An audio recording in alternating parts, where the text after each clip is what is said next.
Hello everyone, welcome to mystical chemistry. आज हम लोग आ चुके हैं इक्विलिब्रियम के लेक्चर नंबर 12 के ऊपर। आयोनिक इक्विलिब्रियम का ये सिक्स्थ पार्ट है, जिसके अंदर हम लोग डिस्कस करने वाले हैं बफर सॉल्यूशंस को। बफर सॉल्यूशन क्या होते हैं, इनकी पीएच कैसे मेजर होती है, हेंडरसन हेल्सबैक इक्वेशन क्या होती है, एसिडिक बेसिक बफर क्या होता है।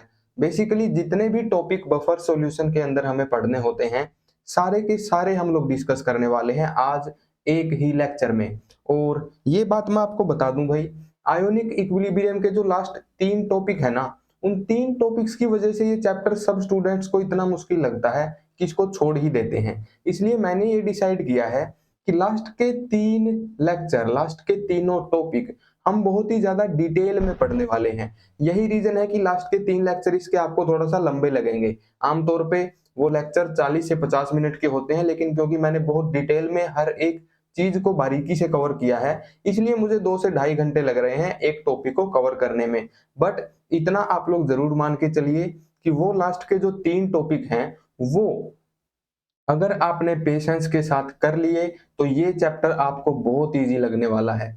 एक जो लंबा टॉपिक था पहला उन 3 टॉपिक्स में से, वो था साल्ट हाइड्रोलिसिस का। 4 तरीके के सोल्ट का हाइड्रोलिसिस हमने कल किया था, और इसीलिए कल का लेक्चर हमारा 2.5 घंटे जितना लंबा हो गया था। आज के दिन हम लोग बफर सॉल्यूशन का पूरा टॉपिक करने वाले हैं। पूरा स्टार्टिंग से लेके एडवांस लेवल तक हम लोग सारा कवर करेंगे। प्रीवियस ईयर में जो जो क्वेश्चन पूछे गए हैं वो भी डिस्कस करेंगे। इसलिए हो सकता है आज का लेक्चर भी थोड़ा सा लंबा हो जाए, झेल लेना, थोड़ा पेशेंस के साथ देखना, पानी वानी लेके बैठ जाना। लेकिन पूरा डिटेल में हम लोग ये टॉपिक करने वाले हैं भाई। ये सेकंड टॉपिक है उन 3 कॉम्प्लेक्स टॉपिक्स में से। पहला शार्प हाइड्रोलिसिस, दूसरा बफर सॉल्यूशन, और तीसरा कॉम्प्लेक्स टॉपिक हमारे पास होने वाला है भाई प्राइमली सोल्यूबल सोल्ट्स। तो वो हम लोग नेक्स्ट लेक्चर में कवर करेंगे, वहां पर हमारा आयोनिक इक्विलिब्रियम खत्म हो जाएगा। आज के दिन हमें बफर सॉल्यूशन के बारे में पढ़ना है, तो पेशेंस के साथ में ये लेक्चर देखना। टाइम स्टैम्प भी मैं आपको दे दूंगा, अगर आपको कोई स्पेसिफिक टॉपिक ही पढ़ना है तो वो भी आप लोग यहाँ से देख सकते हो। तो बफर सॉल्यूशन के ऊपर इससे ज्यादा डिटेल्ड लेक्चर आपको ऑनलाइन कहीं नहीं मिलने वाला, इसलिए पूरे पेशेंस के साथ में पढ़ेंगे।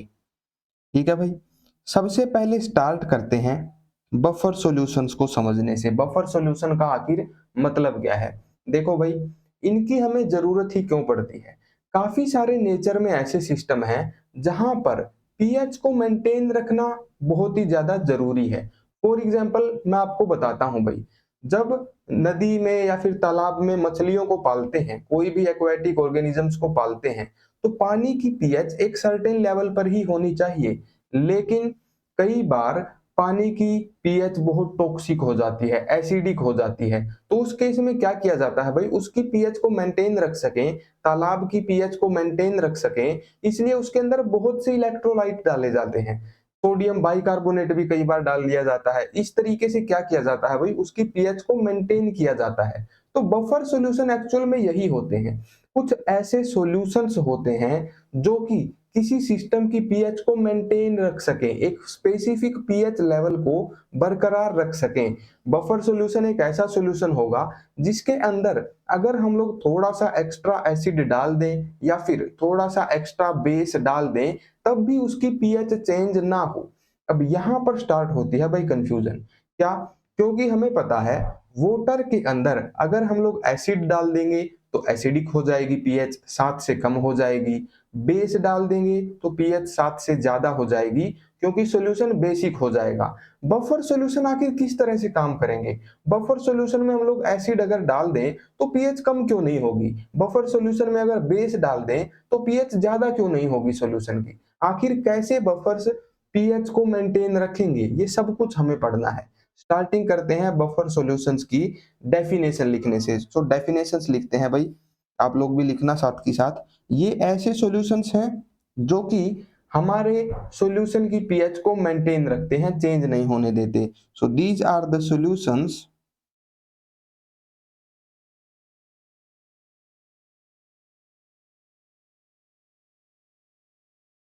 which are used to maintain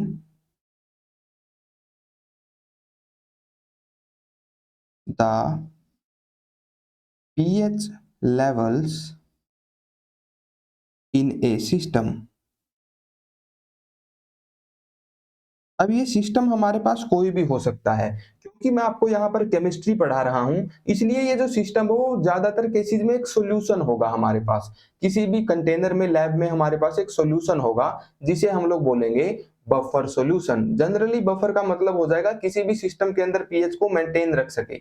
ऐसा ही एक सिस्टम हमारे ब्लड में भी होता है। ब्लड की भी एक स्पेसिफिक पीएच है जिसके ऊपर वो पूरी बॉडी के अंदर रन करता रहता है। इसीलिए अलग अलग सिस्टम की अलग अलग पीएच होती है। केमिस्ट्री में हम लोग स्पेशली सॉल्यूशंस की पीएच को मापते हैं भाई।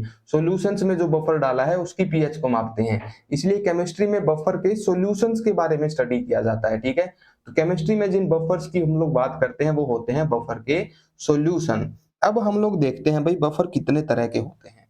देखो, कुछ सिस्टम्स के अंदर हमें न्यूट्रल पीएच मेंटेन करनी पड़ती है, मतलब 7 के आसपास पीएच रखनी पड़ती है। उस केस में जिन बफर्स का हम लोग यूज करेंगे उनको बोला जाएगा न्यूट्रल बफर्स।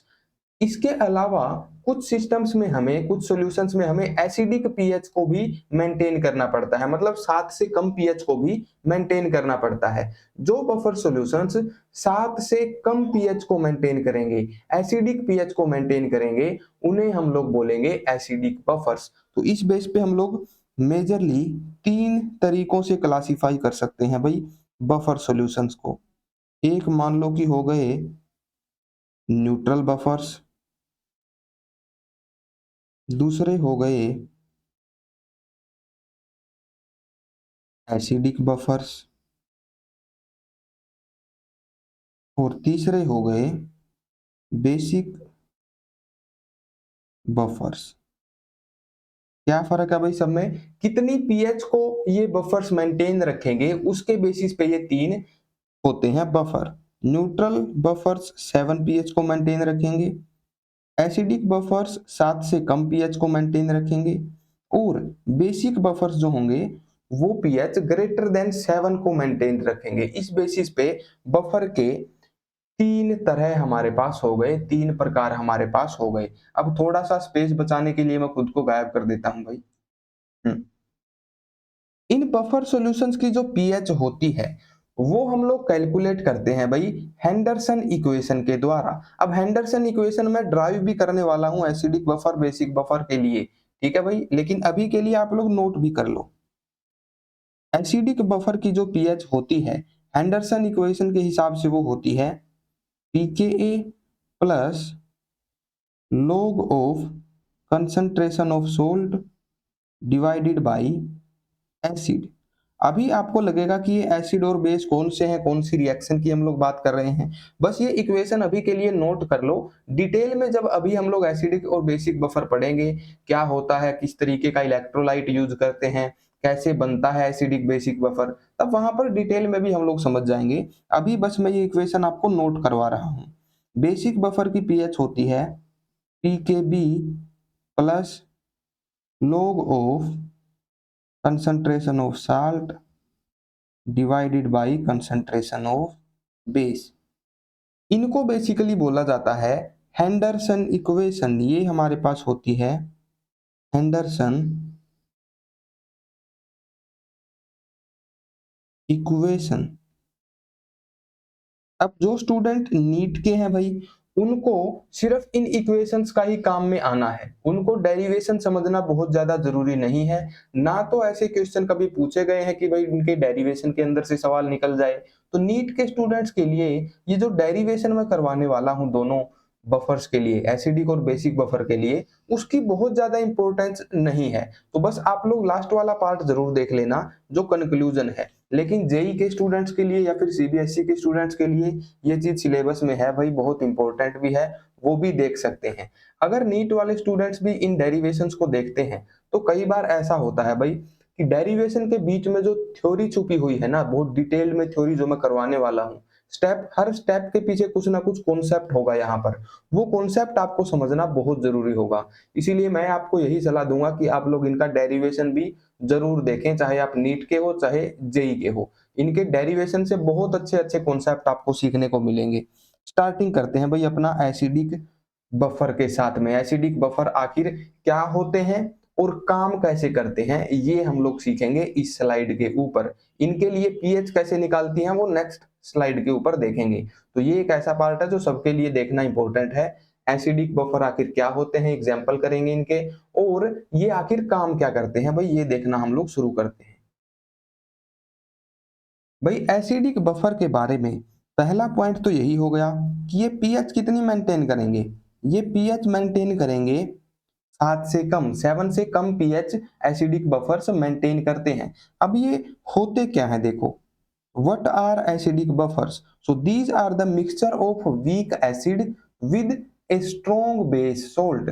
मतलब एसिडिक बफर कैसे बनेगा, ये दो इलेक्ट्रोलाइट्स का मिक्सचर होगा। एक होगा कोई weak acid, for example acetic acid हम लोग ले लेते हैं CH3COOH, प्लस में एक दूसरा कंपाउंड इसके साथ होगा जो क्या होगा, इस सेम एसिटिक एसिड का salt with a strong base.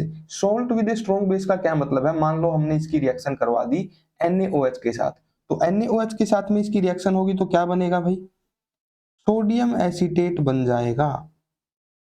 तो सोडियम एसीटेट बेसिकली क्या बन गया, इस एसिटिक एसिड का सोल्ट बन गया विद ए स्ट्रॉन्ग बेस। इसका मतलब क्या है देखो, इसका मतलब ये है कि एसिटिक एसिड जो था इसकी एक स्ट्रॉन्ग बेस के साथ हमने रिएक्शन करवाई, और ऐसा होने से क्या हुआ भाई, सोडियम हाइड्रोक्साइड यहाँ पर एसिड बेस न्यूट्रलाइजेशन रिएक्शन करवा देगा और क्या बना देगा, एक सोल्ट बना देगा और वाटर बना देगा।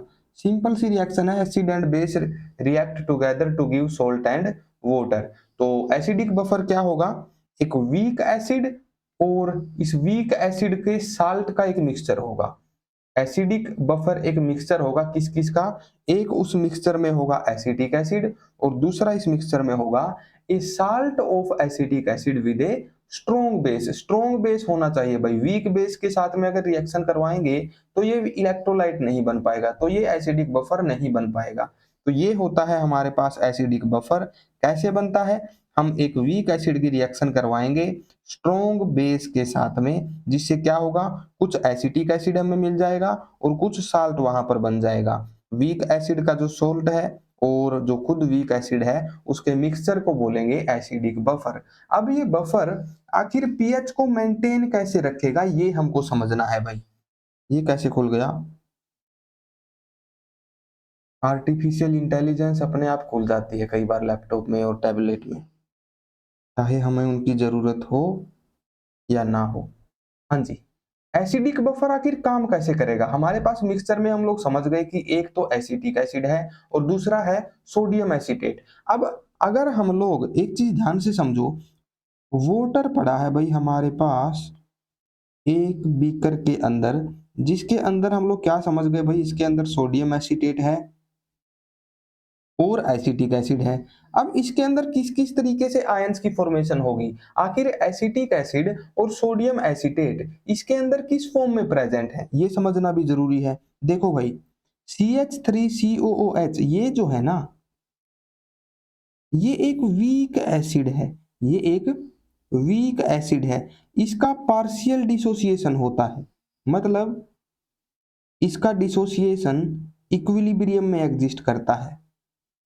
ठीक है भाई, वीक एसिड था। दूसरा हमारे पास जो सोल्ट है CH3COONA, जो सोडियम एसीटेट सोल्ट है, ये कैसे बना है, ये एक वीक एसिड लेकिन एक स्ट्रॉन्ग बेस के मिलने से बना है, क्योंकि Na प्लस आयन एक स्ट्रॉन्ग बेस से आया है, इस वजह से ये इस इलेक्ट्रोलाइट को भी स्ट्रॉन्ग बना देगा।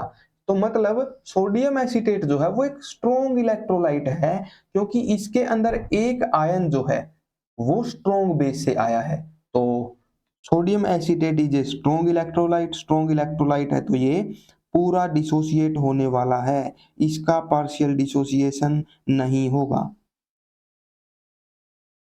ठीक है भाई, ये हम लोग समझ गए। अब यहां पर एक चीज ध्यान से समझो, एसीटेट आयंस दोनों ने यहां पर रिलीज किए हैं, हमारे सोडियम एसीटेट ने भी एसीटेट आयन दिए हैं और एसिटिक एसिड ने भी एसीटेट आयन दिए हैं, लेकिन क्योंकि एसिड का डिसोसिएशन कम हो रहा है, पार्शियल डिसोसिएशन हो रहा है, तो इन एसीटेट आयंस की कंसंट्रेशन कम होने वाली है और जो एसीटेट आयन सोल्ट ने दिए हैं उनकी कंसंट्रेशन ज्यादा होने वाली है। यहां पर लगेगा भाई common ion effect. Common ion effect की वजह से क्या होगा, देखो दो एक ही एनायन है लेकिन दो सोर्सेज से आ रहा है, तो जिस सोर्सेज से ज्यादा कंसंट्रेशन आ रही है एनायन की, वो कम कंसंट्रेशन वाली रिएक्शन को क्या कर देगी, सप्रेस कर देगी। इन एसीटेट आयंस की वजह से इस एसिड का डिसोसिएशन होना बंद हो जाएगा, क्योंकि अगर यहाँ इस इक्विलिब्रियम पे प्रोडक्ट की कंसंट्रेशन हम लोग बढ़ा रहे हैं तो ले चैटेलियर्स प्रिंसिपल के हिसाब से रिएक्शन कहां शिफ्ट करेगी, रिएक्टेंट्स की तरफ शिफ्ट करेगी, एसिटिक एसिड की तरफ शिफ्ट करेगी, अनडिसोसिएटेड फॉर्म में जहां पड़ा है एसिड उसकी तरफ शिफ्ट करेगी। तो यहां पर बेसिकली आप लोग ये समझ लो कि जब तक ये सोल्ट प्रेजेंट है, जब तक ये आयंस प्रेजेंट हैं, ये एसिटिक एसिड डिसोसिएट ही नहीं हो पाएगा, इसका डिग्री ऑफ डिसोसिएशन बहुत कम हो जाएगा इन एसिटेट आयंस के कॉमन आयन इफेक्ट की वजह से। तो अब यहां से हम लोग क्या समझ गए, हमारे पास सॉल्यूशन में क्या क्या प्रेजेंट है। हमारे पास सॉल्यूशन में क्या क्या प्रेजेंट है भाई, देखो एक तो प्रेजेंट है एसीटेट आयंस, जो कि कहां से आए हैं, सोल्ट से आए हैं, सोल्ट की कंसंट्रेशन अभी प्रेजेंट है। साथ में यहां पर बहुत से सोडियम प्लस आयंस भी हैं। ये किस फॉर्म में रहेंगे, ये हाइड्रेटेड फॉर्म में रहेंगे, मतलब पानी के अंदर ये डिजोल्व फॉर्म में रहेंगे। नेक्स्ट चीज क्या है भाई, H प्लस आयंस की कंसंट्रेशन अभी यहाँ पर बहुत कम है। H प्लस आयंस की कंसंट्रेशन यहाँ पर बहुत ज्यादा नहीं है, बहुत कम कंसंट्रेशन है। क्यों है, क्योंकि इनके कॉमन आयन इफेक्ट की वजह से ये रिएक्शन लेफ्ट साइड में शिफ्ट कर गई, जिस वजह से एसिटिक एसिड का डिसोसिएशन बहुत ही कम हो गया। तो अब तक हम लोग ये समझ चुके हैं भाई सॉल्यूशन में आखिर है क्या, एसिडिक बफर आखिर है क्या, उसके अंदर कंपोनेंट क्या क्या है। अब हम लोग देखते हैं कि ये पीएच को कैसे मेंटेन करेगा। पीएच को मेंटेन कैसे करेगा ये हम लोग समझते हैं। मान लो हमने इस कंडीशन के ऊपर जहां ये सब प्रेजेंट है सॉल्यूशन में, हमने थोड़ा सा एसिड डाल दिया या फिर थोड़ा सा बेस डाल दिया, तो पीएच चेंज नहीं होगी। क्यों नहीं होगी भाई, क्योंकि जनरली हम लोग सोचें तो हमें यही पता चलता है कि पानी में अगर एसिड डालेंगे तो पीएच कम होनी चाहिए, बेस डालेंगे तो पीएच बढ़नी चाहिए। लेकिन जब उसी पानी में ये सिस्टम प्रेजेंट है, इस तरीके के आयंस प्रेजेंट है, मतलब कि ये एसिडिक बफर प्रेजेंट है, तब ऐसा क्या होगा, H प्लस आयन डालने का और OH माइनस डालने का कोई असर ही नहीं होगा इसके ऊपर। वो हम लोग समझते हैं भाई, वन बाय वन दोनों को हम लोग समझेंगे, ठीक है। मान लो हमने यहां पर डाला बहुत स्मॉल अमाउंट में एसिड। मैं यहां पर दोनों को आपको समझाने वाला हूं। पहला केस हम लोग मान लेंगे, इफ एसिड इज एडिड, थोड़ा सा एसिड हमने डाल दिया इस बफर सॉल्यूशन के अंदर। इफ एसिड इज एडिड, अगर हम लोग एसिड ऐड कर रहे हैं तो क्या होगा भाई, H प्लस आयंस यहां पर ऐड हम लोग कर रहे हैं। इस इक्विलिब्रियम के ऊपर हमने H प्लस आयंस ऐड कर दिए। अब सॉल्यूशन के अंदर जितना कुछ भी प्रेजेंट है हमारे पास, वहां पर अगर H प्लस आयन और ज्यादा डाल देंगे तो क्या होगा रिएक्शन में, ध्यान से सोचो। स्टार्टिंग में हमारे पास H प्लस आयंस की थोड़ी बहुत तो कंसंट्रेशन थी ही, ये थोड़ी बहुत कंसंट्रेशन हमारे पास थी H प्लस आयंस की। अब जैसे ही हमने H प्लस आयंस डाले तो H प्लस आयन एक ही काम है जो यहाँ पर कर सकते हैं, एसीटेट एनायन हमारे पास प्रेजेंट है।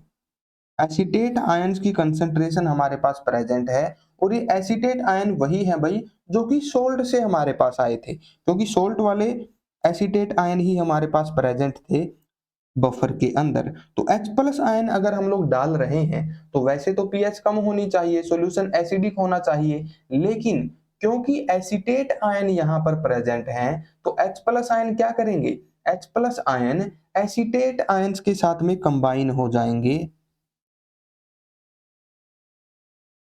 और क्या बना लेंगे, एसिटिक एसिड बना लेंगे। मतलब हमने H प्लस आयंस ऐड करके इस H प्लस की कंसंट्रेशन बढ़ा दी, लेकिन अगर इस H प्लस की कंसंट्रेशन हमने बढ़ा दी, अगर प्रोडक्ट की कंसंट्रेशन हमने बढ़ा दी, तो ले चैटेलियर्स प्रिंसिपल के हिसाब से ये रिएक्शन शिफ्ट कर जाएगी लेफ्ट साइड में, एसिटिक एसिड बन जाएगा। मतलब जितना भी H प्लस आयन हमने डाला पीएच को घटाने के लिए, वो सारा का सारा यहाँ रिएक्शन में ही कंज्यूम हो गया, एसिटिक एसिड बना लिया। सारा का सारा H प्लस आयन इस एसीटेट आयन के साथ में कंज्यूम हो गया, इसके साथ में अटैच हो करके उसने एसिटिक एसिड बना लिया। तो इस वजह से कोई भी H प्लस कंसंट्रेशन इंक्रीज नहीं होने वाली, इस वजह से H प्लस कंसंट्रेशन यहाँ पर इंक्रीज ही नहीं होगी, क्योंकि बफर के अंदर जो एसिटेट आयन थे उन्होंने H प्लस आयंस को कंज्यूम कर लिया। इस तरीके से एसिडिक बफर काम करता है। एसिडिक बफर के अंदर अगर हम लोग एसिड डाल दें तो इस वजह से पीएच मेंटेन रहती है, क्योंकि एसिटेट आयन H प्लस की कंसंट्रेशन बढ़ने ही नहीं देंगे। अब यहाँ पर एक चीज और सोचो भाई, क्या हम लोग अनलिमिटेड एसिड डाल देंगे तब भी पीएच कम नहीं होगी? क्या तब भी ये एसिडिक सॉल्यूशन नहीं बनेगा? तो ये सच नहीं है भाई। अगर हमारे पास ये एसिटिक आयन मान लो कि 10 मोल प्रेजेंट है, तो 10 मोल H प्लस आयंस को ये झेल पाएंगे, है ना। अगर 20 मोल एसिटेट आयन प्रेजेंट है तो 20 मोल H प्लस आयंस को ही ये झेल पाएंगे। अगर 21वां H प्लस आयन हमने डाल दिया तो वो फिर इसकी पीएच को कम करना शुरू कर देगा भाई। तो यहाँ से एक चीज हम लोग समझ गए कि बफर सॉल्यूशन जो होते हैं ना, वो भी एक हद तक ही पीएच को रजिस्ट कर सकते हैं, एक हद तक ही पीएच को रोक सकते हैं। किस चीज पे डिपेंड करेगा कि वो कितने हद तक पीएच को रोक सकते हैं? वो डिपेंड करेगा कि उसके ऊपर एसिटेट आयन कितने प्रेजेंट है। ये एसिटेट आयन खत्म जैसे ही हो जाएंगे, पीएच गिरना शुरू हो जाएगी, पीएच कम होना शुरू हो जाएगी, क्योंकि H प्लस आयन बढ़ रहे हैं, एसिडिक सॉल्यूशन होता जा रहा है, एसिड की पीएच कम होती है साथ से, तो पीएच जो है और भी ज्यादा डिक्रीज होना शुरू हो जाएगी। तो एसिडिक बफर कैसे काम करेंगे ये हम लोग समझ गए, किस हद तक काम कर रहे सकते हैं ये भी हम लोग समझ गए। तो यहाँ पर आप लोग ये लाइन भी लिख सकते हो कि pH will start decreasing once all the acetate ions are consumed। जैसे ही सारे के सारे एसिटेट आयन कंज्यूम हो जाते हैं, पीएच हमारी डिक्रीज होना स्टार्ट हो जाएगी, वहां पर और ज्यादा पीएच को रजिस्ट नहीं कर पाएगा हमारा बफर। तो यहाँ पर एक चीज लिख लो भाई, pH will start decreasing once all the acetate ions are consumed। Acetate ion जब तक हैं पीएच रजिस्ट होती रहेगी, पीएच उतनी ही रहेगी, पीएच नहीं बढ़ने देंगे एसिटेट आयन। जितने H प्लस आयन डलते जा रहे हैं सारे H प्लस आयंस को कंज्यूम कर लेंगे हमारे एसिटेट आयन। तो एसिडिक बफर में जब एसिड ऐड किया जाता है तो इस तरह से पीएच मेंटेन रहती है। अब दूसरा पॉइंट पढ़ते हैं भाई, अगर हम लोग बेस ऐड कर दें एसिडिक बफर में तब कैसे पीएच मेंटेन रहेगी?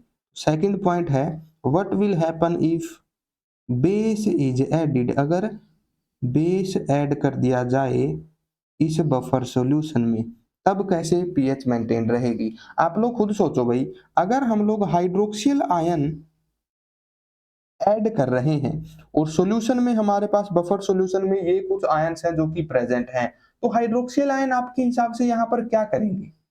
हाइड्रोक्सिल आयंस यहाँ पर क्या करेंगे? देखो भाई, हाइड्रोक्सिल आयन यहाँ पर आप लोग एक चीज समझो, इस कॉमन आयन इफेक्ट की वजह से, एसिटेट आयंस के कॉमन आयन इफेक्ट की वजह से इन H प्लस की कंसंट्रेशन बहुत कम हो गई है। क्यों? क्योंकि इन कॉमन आयन इफेक्ट की वजह से ये रिएक्शन बहुत ज्यादा लेफ्ट साइड में शिफ्ट कर गई है।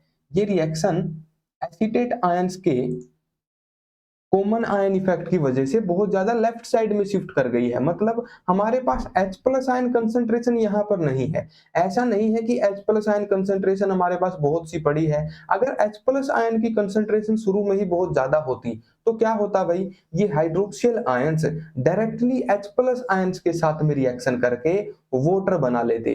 पीएच वहां पर भी आप लोग यही समझोगे कि भाई मेंटेन रहती, लेकिन ये समझो कि बफर के अंदर मौजूद क्या है, बफर के अंदर H प्लस आयंस कंसंट्रेशन बहुत ज्यादा नहीं है।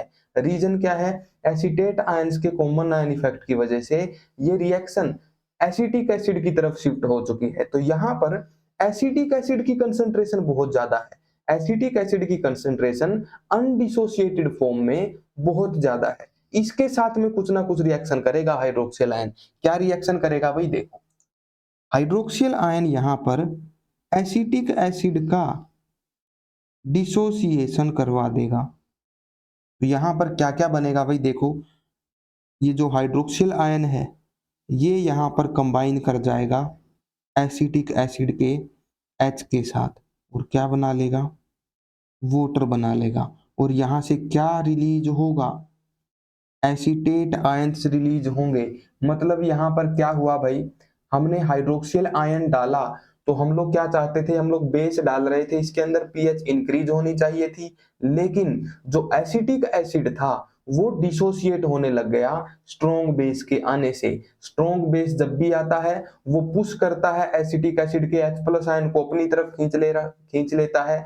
ब्रोंस्टिड जो एसिड होते थे वो वही होते, सॉरी ब्रोंस्टिड बेस वही होते थे जो H प्लस आयंस को अपनी तरफ खींच ले। तो ये हाइड्रोक्सिल आयन जो होंगे, जो नया बेस डाला जिससे हाइड्रोक्सिल आयन मिले, ये हाइड्रोक्सिल आयन इस वीक एसिड से भी H प्लस आयंस अपनी तरफ खींच लेंगे और ये रिएक्शन को दूसरी तरफ लेके जाने की कोशिश करेंगे। ये H प्लस आयंस यहाँ से कंज्यूम कर रहा है, तो हाइड्रोक्सिल आयन क्या करेगा भाई, वीक एसिड का डिसोसिएशन करवाने लग जाएगा। नतीजा क्या होगा भाई, हाइड्रोक्सिल आयन हम लोग डाल रहे थे लेकिन हाइड्रोक्सिल आयन की कंसंट्रेशन नहीं बढ़ेगी, बल्कि किसकी कंसंट्रेशन बढ़ेगी, एसीटेट आयंस की कंसंट्रेशन यहां से इंक्रीज हो जाएगी। और एसीटेट आयन की कंसंट्रेशन इंक्रीज होने से पीएच पे फर्क नहीं पड़ेगा। पीएच पे फर्क कब पड़ता, जब H प्लस आयंस की कंसंट्रेशन ऊपर नीचे होती या फिर हाइड्रोक्सिल आयंस की कंसंट्रेशन ऊपर नीचे होती। लेकिन यहां पर क्या हुआ, जितना भी बेस हमने डाला उसने क्या किया भाई, वाटर बना लिया, एसिटिक एसिड के साथ में रिएक्शन करके एक न्यूट्रल स्पीसीज बना ली। तो इस तरीके से बेस अगर हम लोग डालेंगे तो उसकी पीएच को भी रजिस्ट कर पाएगा ये बफर, ये एसिडिक बफर उस पीएच को भी रजिस्ट कर पाएगा। तो हाइड्रोक्सिल आयन हम लोग डाल रहे हैं, फिर भी हाइड्रोक्सिल आयंस की कंसंट्रेशन नहीं बढ़ पा रही। H प्लस आयन हम लोग डाल रहे थे, फिर भी H प्लस आयंस की कंसंट्रेशन नहीं बढ़ पा रही थी। इस तरीके से इस बफर में चाहे एसिड डालो चाहे बेस डालो, इसकी पीएच ना कम होगी ना ज्यादा होगी। अब वही सवाल यहाँ पर भी आता है भाई, क्या अनलिमिटेड बेस डाल दे तब भी इनकी पीएच इंक्रीज नहीं होगी?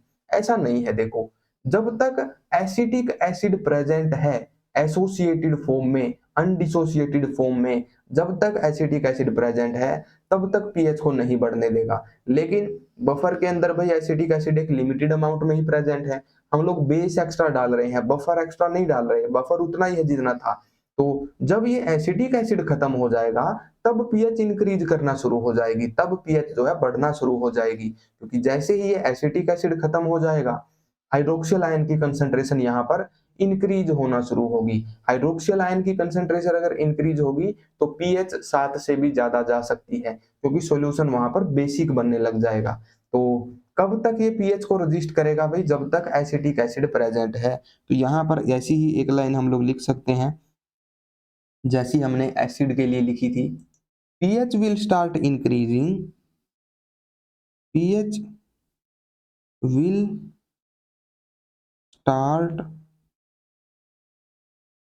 increasing when all acetic acid is consumed। pH बढ़ना कब शुरू होगी, जब सारा का सारा एसिटिक एसिड खत्म हो जाएगा, कंज्यूम हो जाएगा। तो भाई ये था हमारे पास एसिडिक बफर, और इस तरीके से ये रजिस्ट करता है any change in its pH. थोड़ा सा एसिड डाल देंगे तब भी ये पीएच को झेल जाएगा, तब भी पीएच को बरकरार रखेगा, और थोड़ा सा अगर बेस डाल देंगे तब भी ये पीएच को कांस्टेंट रखेगा। तो यही होता है हमारे पास acidic buffer. Acidic buffer is a buffer which can maintain a pH below 7 upon addition of small amounts of acid और बेस। इतनी लंबी लाइन को आप लोग कैसे लिखोगे भाई, कैसे समझोगे? एसिडिक बफर एक ऐसा बफर है जो कि अपनी पीएच को 7 से नीचे मेंटेन कर सकता है, एक एसिडिक रेंज में मेंटेन कर सकता है। कब, जब उसके अंदर थोड़ी बहुत स्मॉल अमाउंट्स एसिड की या फिर बेस की डाली जाएं, थोड़ी बहुत ही मेंटेन कर पाएगा। बहुत ज्यादा डाल देंगे तो आपको पता ही है, बहुत ज्यादा एसिड डाल दिया तो सारे एसीटेट आयंस को कंज्यूम कर लेगा। जब एसीटेट आयन सारे कंज्यूम हो गए तब तो फिर H प्लस की कंसंट्रेशन बढ़नी ही है, तब तो पीएच कम होनी शुरू ही हो जाएंगी। इसीलिए एसिडिक बफर और बेसिक बफर दोनों की डेफिनेशन के अंदर ना ये लिखा होता है, upon the addition of small amounts of acid और बेस। बहुत कम अमाउंट ऑफ एसिड और बेस जब हम बफर में डालेंगे तभी वो पीएच को मेंटेन कर पाएगा। तो ये था भाई एसिडिक बफर। अब इसके लिए हम लोग पीएच की इक्वेशन ड्राइव करते हैं भाई। जो हेंडरसन इक्वेशन थी वो आखिर ड्राइव कैसे करते हैं, आखिर कैसे पीएच निकाली जाए एसिडिक बफर्स की। देखो भाई समझना शुरू करते हैं। ये डेरिवेशन पार्ट है भाई, यही वो पार्ट है जो मैं बोल रहा था कि नीट के स्टूडेंट्स इग्नोर कर सकते हो, क्योंकि मैंने 2-3 अकेडमीज के मॉड्यूल देखे और मुझे नहीं मिले इनके डेरिवेशंस। लेकिन डेरिवेशन के अंदर जो थ्योरी है वो जरूर से पढ़ना भाई, थ्योरी आप लोग समझ लेना भले ही डेरिवेशन आपको याद ना रहे। ठीक है भाई, देखो ड्राइव करते हैं pH for acidic buffers, acidic buffers की पीएच आखिर कैसे निकाली जाए।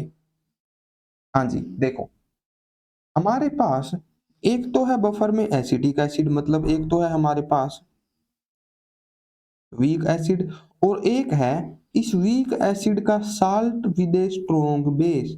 तो क्या मैं इसको ऐसे लिख सकता हूं, एसिटिक एसिड को सिंपलिसिटी के लिए ऐसे लिख लेते हैं भाई, ये हमारे पास AH हो गया, और तो ये हमारे पास क्या हो जाएगा, ये ANA हो जाएगा। ए का मतलब है एनायन, एसिटिक एसिड वाला आयन मतलब एसीटेट आयन।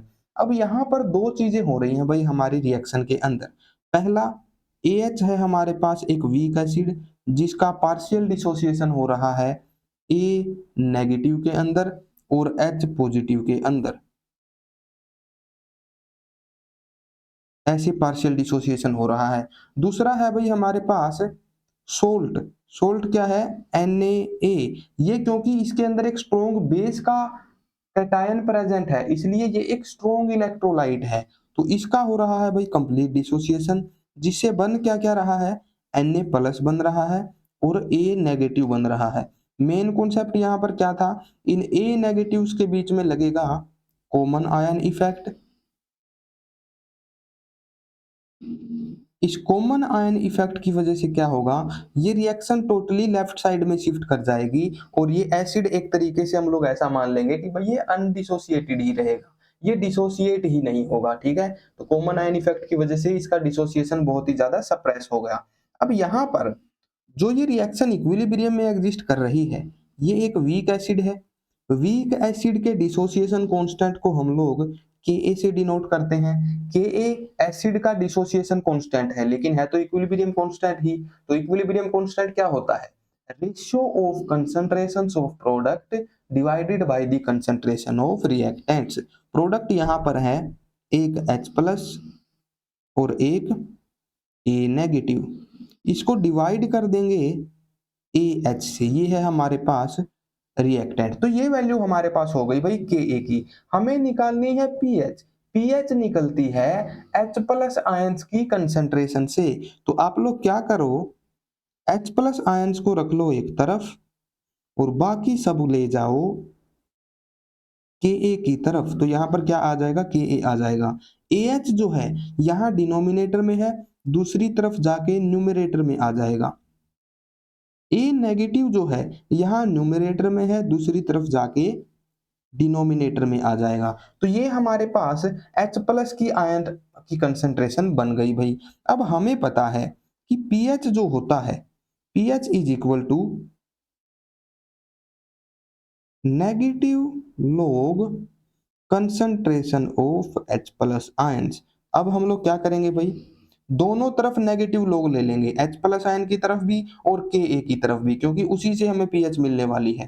तो ये लेफ्ट साइड में बन गया negative log concentration of H plus ions, और राइट साइड में क्या बन जाएगा, negative log Ka multiplied by AH concentration divided by A negative concentration, ये बन जाएगा। अब हमें पता है भाई log के दो फॉर्मूले यहां पर लगने वाले हैं, log A बाई B होता है log A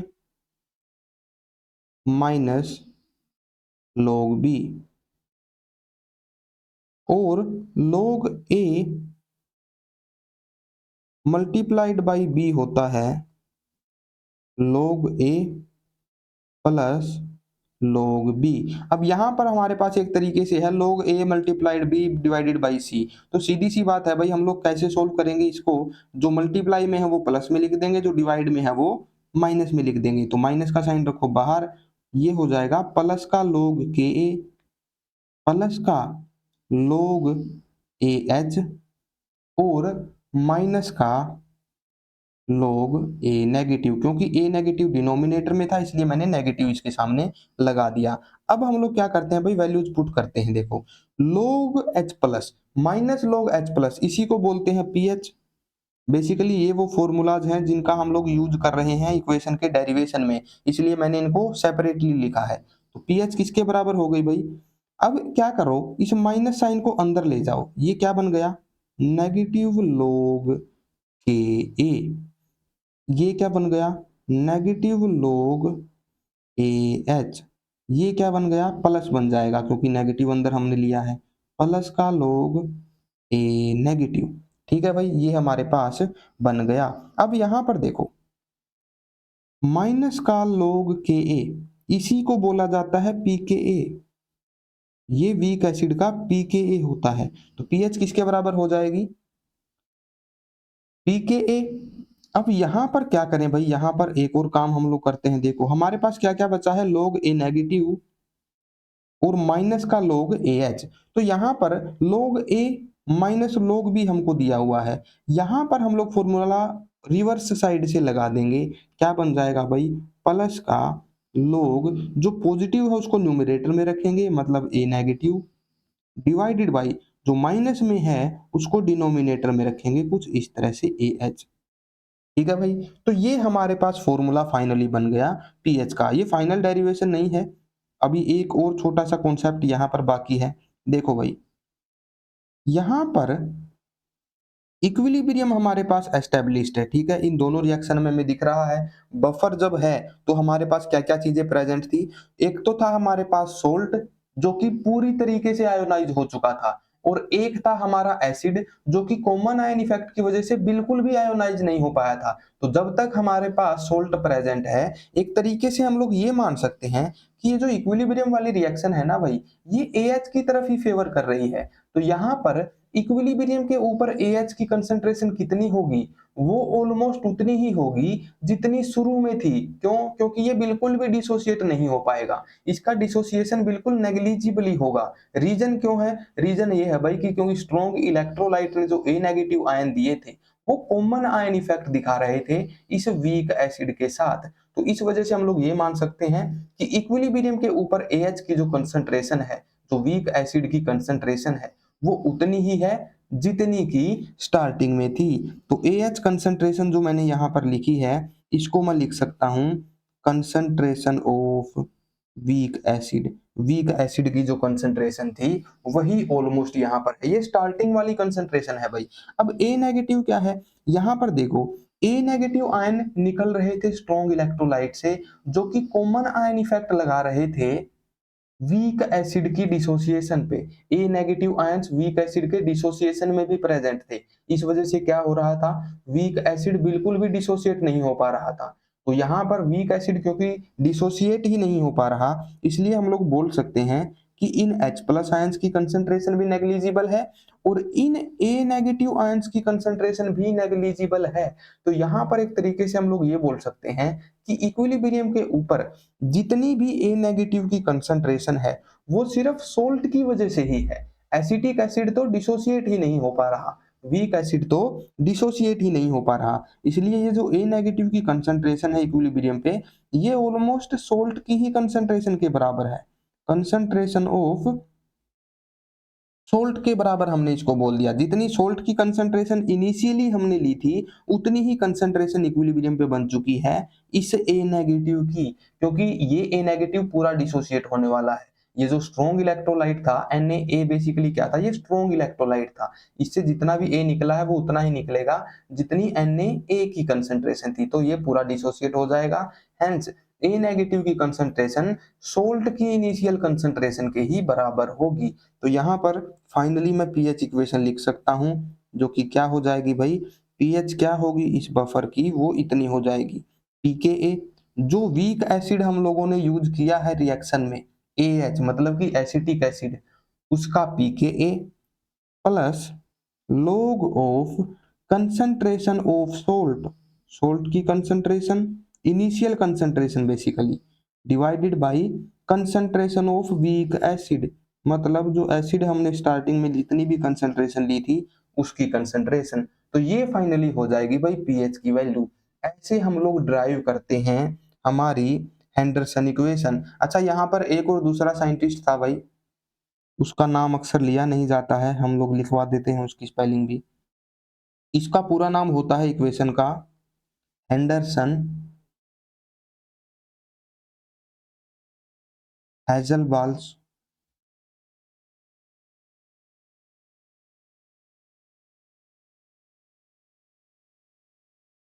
रिएक्ट इक्वेशन। ये होता है पूरा नाम इस पीएच की इक्वेशन का। ये वो इक्वेशन है जो आपके लिए सबसे ज़्यादा ज़रूरी है, बाकी वालियों से ये बैकग्राउंड हटा देता हूँ मैं। इसको मैं ग्रीन पेन से हाईलाइट कर देता हूँ। तो अगर हमारे पास एक ऐसा बफर दिया हुआ हो जो कि एक वीक एसिड और इसके एक स्ट्रॉन्ग बेस के साथ सोल्ट को मिलाने से बन रहा है, तो वहां पर कैसे निकालेंगे पीएच? हमें पीकेए पता होना चाहिए हमारे एसिड का, सोल्ट की और एसिड की क्या इनिशियल कंसंट्रेशंस हैं ये पता हमें होना चाहिए। हम बड़े आराम से पीएच उसकी निकाल पाएंगे। क्वेश्चन करते हैं भाई। नीट के अंदर तो बहुत सिंपल क्वेश्चन यहाँ पर आते हैं, जेई के अंदर हो सकता है न्यूमेरिकल भी पूछ लिए जाए। हम लोगों से जितने क्वेश्चन होंगे उतना हम लोग करेंगे। पहला क्वेश्चन है भाई नीट का, देखो, which of the following pairs of solution is not an acidic buffer? कौन सा मिक्सचर ऐसा है जो कि एसिडिक बफर की तरह काम नहीं कर पाएगा? एसिडिक बफर क्या होता है भाई? एक वीक एसिड प्लस में salt of this weak acid with strong base, इन दोनों का मिक्सचर होता है। एक वीक एसिड होना चाहिए, दूसरा क्या होना चाहिए? Salt of this weak acid with a strong base. तो यहां पर देखो एसिटिक एसिड है, एक वीक एसिड है, और सोडियम एसिटेट क्या है भाई? इसी वीक एसिड का एक सोल्ट है, सोल्ट भी एक स्ट्रॉन्ग बेस के साथ, NaOH स्ट्रॉन्ग बेस के साथ। तो ये तो काम कर जाएगा एसिडिक बफर की तरह। दूसरा देखो, कार्बोनिक एसिड एक वीक एसिड है और इसका सोल्ट भी है, सोडियम कार्बोनेट। ठीक है भाई, तो ये भी एक वीक एसिड और एक salt of this weak acid with strong base के मिलने से ही बना है। तो ये भी एक एसिडिक बफर है। नेक्स्ट हमारे पास है phosphoric acid with sodium phosphate. Phosphoric acid basically क्या है? एक वीक एसिड है, और सोडियम फोस्फेट क्या है? इसी सेम वीक एसिड का सोल्ट है विद ए स्ट्रॉन्ग बेस। इन सबके स्ट्रक्चर भी मैं आपको बता दूंगा। नेक्स्ट हमारे पास क्या है भाई? HClO4, इसको बोलते हैं हाइपर क्लोरिक एसिड। देखो HCl जो हमारे पास होता है, HCl, उसको बोलते हैं क्लोरिक एसिड और हाइड्रोक्लोरिक एसिड, और HClO4 को बोलते हैं हाइपर क्लोरिक एसिड। इसमें बेसिकली क्लोरीन की ऑक्सीडेशन स्टेट बहुत ज्यादा होती है। ऑक्सीडेशन स्टेट यहाँ पर +7 होती है। ऑक्सीडेशन स्टेट क्या होता है भाई? ये हम लोग नेक्स्ट लेक्चर में सीखने वाले हैं, रिडॉक्स रिएक्शन वाले चैप्टर में सीखने वाले हैं। तो इसको बोला जाता है हाइपर क्लोरिक एसिड। बहुत ज्यादा एसिडिक होता है ये। This acid is even stronger than the sulphuric acid. ये वीक एसिड नहीं है, ये है एक स्ट्रॉन्ग एसिड, और स्ट्रॉन्ग एसिड के साथ में हमें क्या दिया हुआ है? A salt of this strong acid with a strong base. तो ये एक एसिडिक बफर की तरह काम नहीं कर पाएगा भाई। एसिडिक बफर की तरह काम ये तभी कर पाएगा जब हमारे पास एक वीक एसिड हो और उसके साथ में साल्ट हो एक स्ट्रॉन्ग बेस का। तो यही वो एग्जाम्पल है, यही वो मिक्सचर है जो एक एसिडिक बफर की तरह काम नहीं कर पाएगा। D will be the correct answer. आगे बढ़ते हैं भाई। The dissociation constant of a weak acid is, weak acid का डिसोसिएशन कांस्टेंट दे रखा है, Ka दे रखा है।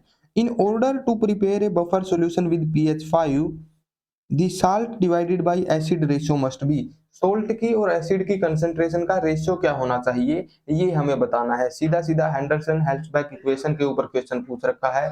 पीएच दे दी, Ka दे दी, रेशियो निकालना है सोल्ट की और एसिड की कंसंट्रेशंस का। देखो भाई, according to the equation pH होता है pKa plus log of concentration of salt divided by concentration of acid.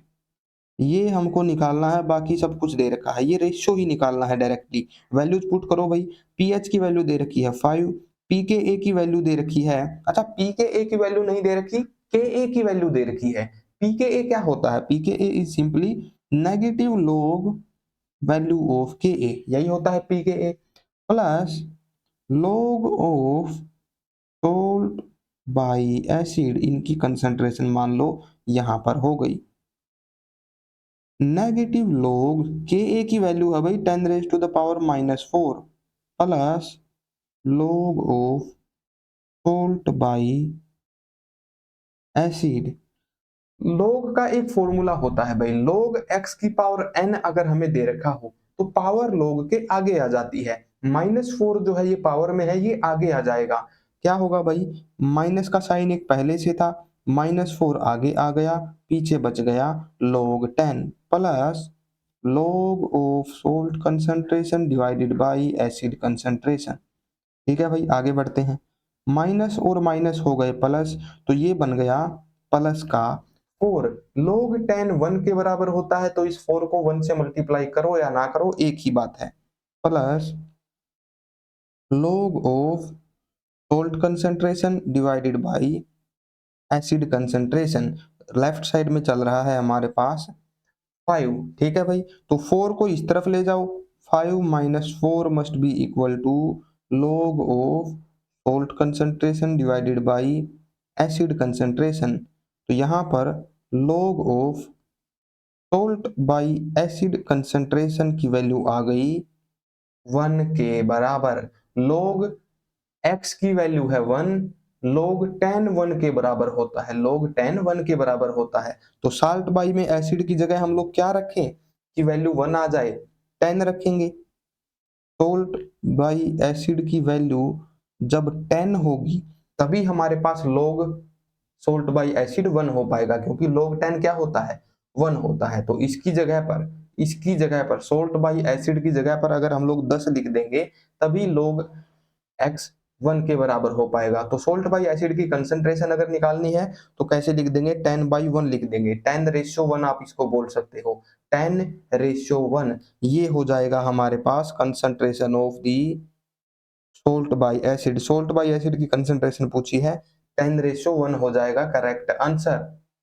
अगर एसिड बाई सोल्ट की रेशियो पूछी होती तो 1/10 हो जाता, उलट पुलट कर देते, ऊपर नीचे हम लोग कर देते, ठीक है भाई, तो इस तरीके से ये पीवाईक्यू हम लोग सोल्व कर देते हैं।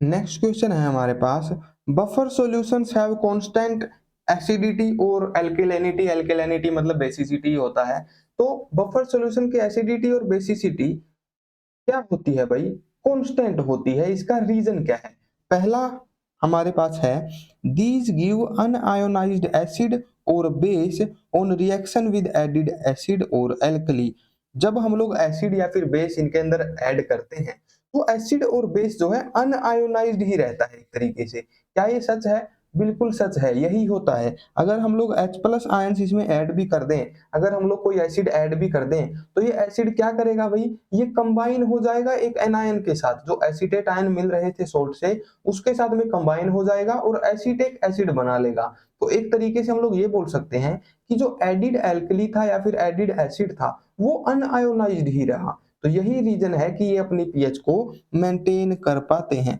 नेक्स्ट रीजन देखते हैं भाई, acid and base in this reaction are shielded from attack by other ions, क्या इसके अंदर जो एसिड और बेस प्रेजेंट होते हैं उनको कोई दूसरे आयन आके प्रोटेक्ट कर लेते हैं, ऐसा नहीं है, एसिड और बेस खुद रिएक्शन करते हैं H प्लस और उसके साथ, कोई प्रोटेक्शन नहीं होती है इनके पास।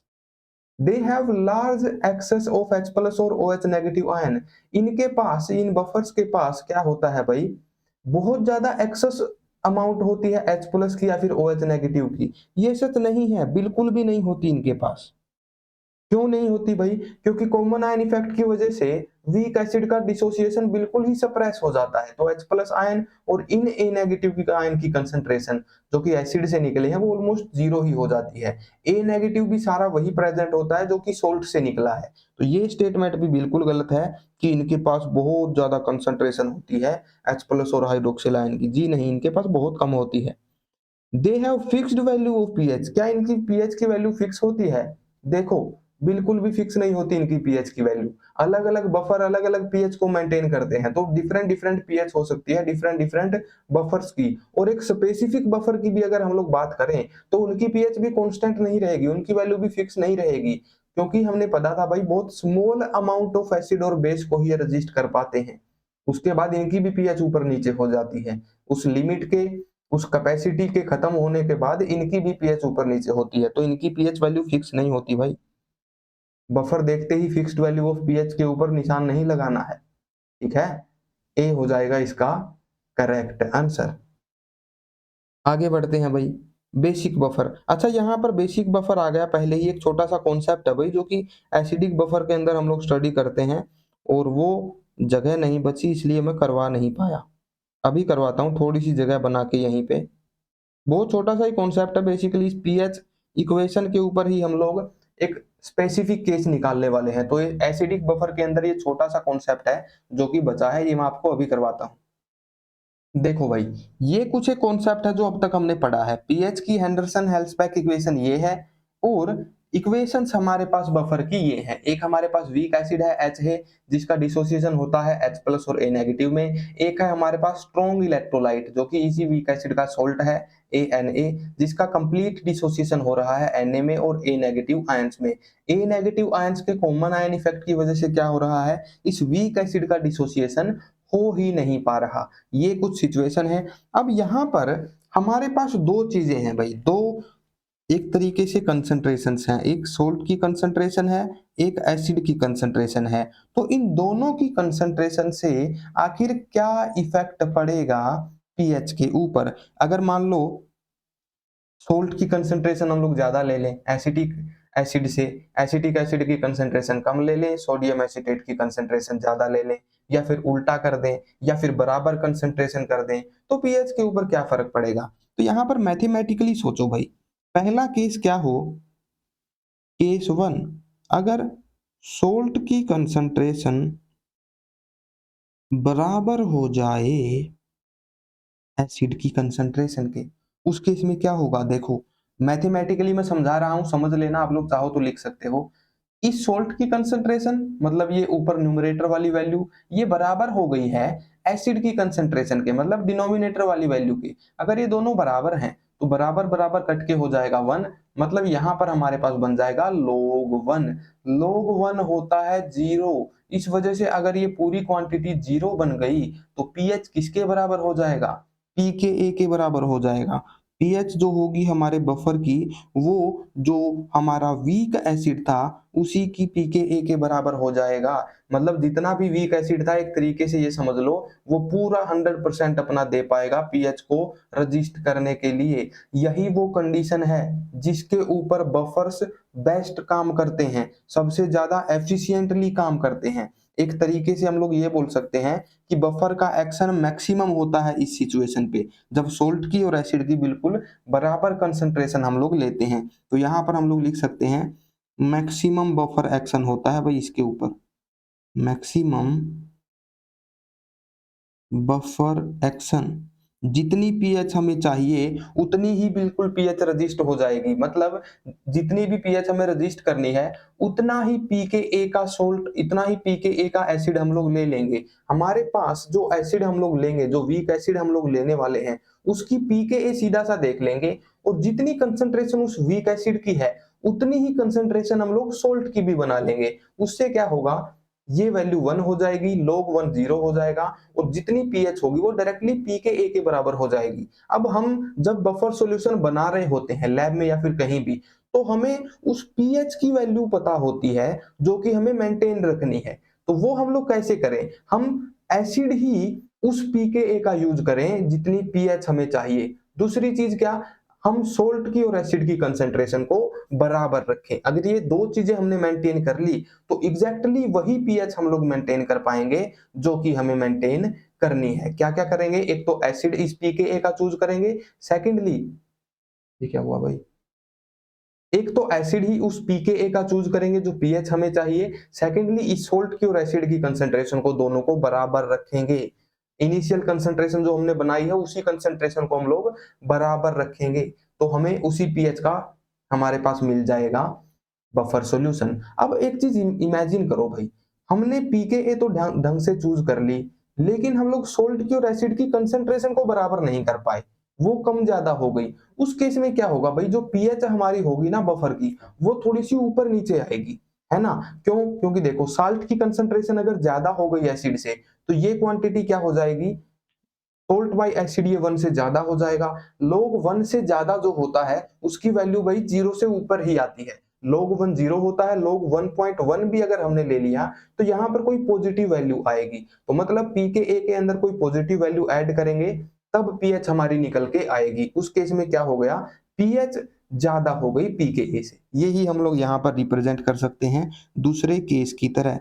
अगर क्या हो, सोल्ट की कंसंट्रेशन हम लोग ज्यादा ले लें एसिड से, बफर हमें बनाना था पीएच का, इस पीएच का पीके हमने चूज कर लिया, लेकिन क्या हुआ, कंसंट्रेशन हम लोग बराबर नहीं रख पाए, कंसंट्रेशन सोल्ट की ज्यादा हो गई एसिड से। उस केस में पीएच क्या आएगी, पीके से ज्यादा आएगी या फिर कम आएगी, हमारी एक्सपेक्टेड पीएच से ज्यादा आएगी या फिर कम आएगी, यही हमें देखना है। तो देखो सोल्ट की कंसंट्रेशन अगर हमने ज्यादा ली तो मतलब न्यूमरेटर की वैल्यू यहां पर ज्यादा हो गई, डिनोमिनेटर की वैल्यू यहां पर कम हो गई, तो लोग यहां पर क्या आएगा, 1 से कुछ ना कुछ ज्यादा ही आएगा। लोग 1 से अगर ज्यादा कुछ भी है तो उस लोग 1.1 की वैल्यू क्या आने वाली है भाई, वो हमेशा 0 से ज्यादा आएगी। लोग अगर 2 की वैल्यू आप लोग देखो तो 0.3 होती है, लोग 1 की 0 है लेकिन 1 से जरा सा भी ऊपर किया तो ये एक पॉजिटिव इंटीजर बन जाएगा, इंटीजर नहीं सॉरी पॉजिटिव नंबर बन जाएगा। तो यहां पर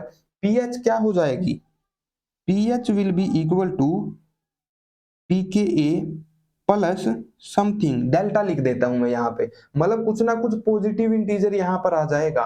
pKa के अंदर कुछ और ऐड करना पड़ रहा है तब जाके pH की वैल्यू आ रही है। तो यहाँ पर pH को हम लोग सिंपली लिख सकते हैं भाई, pH will be greater than pKa।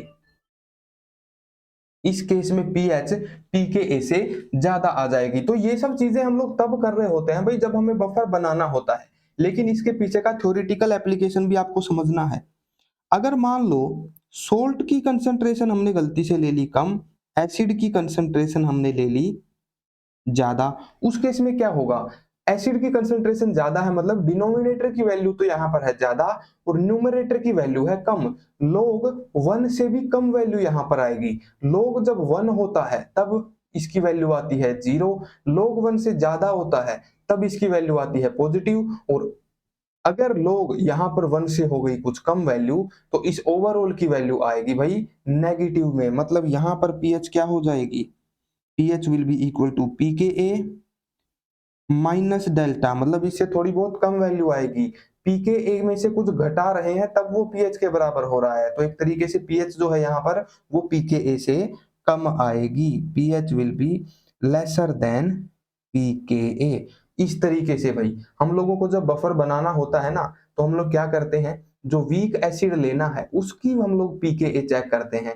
एक स्पेसिफिक टेम्परेचर पे कंसंट्रेशन पे जो है एक स्पेसिफिक ही वैल्यू होती है pKa की वैल्यू किसी भी वीक एसिड के लिए एक कांस्टेंट होती है depending on the different temperature. तो उसी pKa का हम लोग एसिड ले लेते हैं, उसके हिसाब से फिर हम लोग क्या करते हैं भाई, सोल्ट और एसिड की कोशिश करते हैं कि बराबर कंसंट्रेशन रख पाए। अगर मान लो यहां पर थ्योरेटिकली मैं समझा रहा हूं, अगर pKa जो है एसिड की वो थोड़ी सी ऊपर नीचे है तब भी हम लोग डिजायर्ड पीएच मेंटेन कर सकते हैं। कैसे, सोल्ट और एसिड की कंसंट्रेशंस के अंदर हेरा फेरी करके, क्योंकि आप लोग देख रहे हो भाई सोल्ट और एसिड की कंसंट्रेशन ऊपर नीचे होने से एक्सपेक्टेड पीएच भी ऊपर नीचे हो रही है ना। तो जितनी भी पीएच चाहिए उसके हिसाब से हम लोग इन दोनों की कंसंट्रेशन चेंज करके भी सिस्टम में एक डिजायर्ड पीएच को मेंटेन कर सकते हैं। सिर्फ थ्योरेटिकली मैं समझा रहा हूं, कोई न्यूमेरिकल मेरे पास ऐसा नहीं है जिसके हिसाब से हम और बेहतर समझ सके।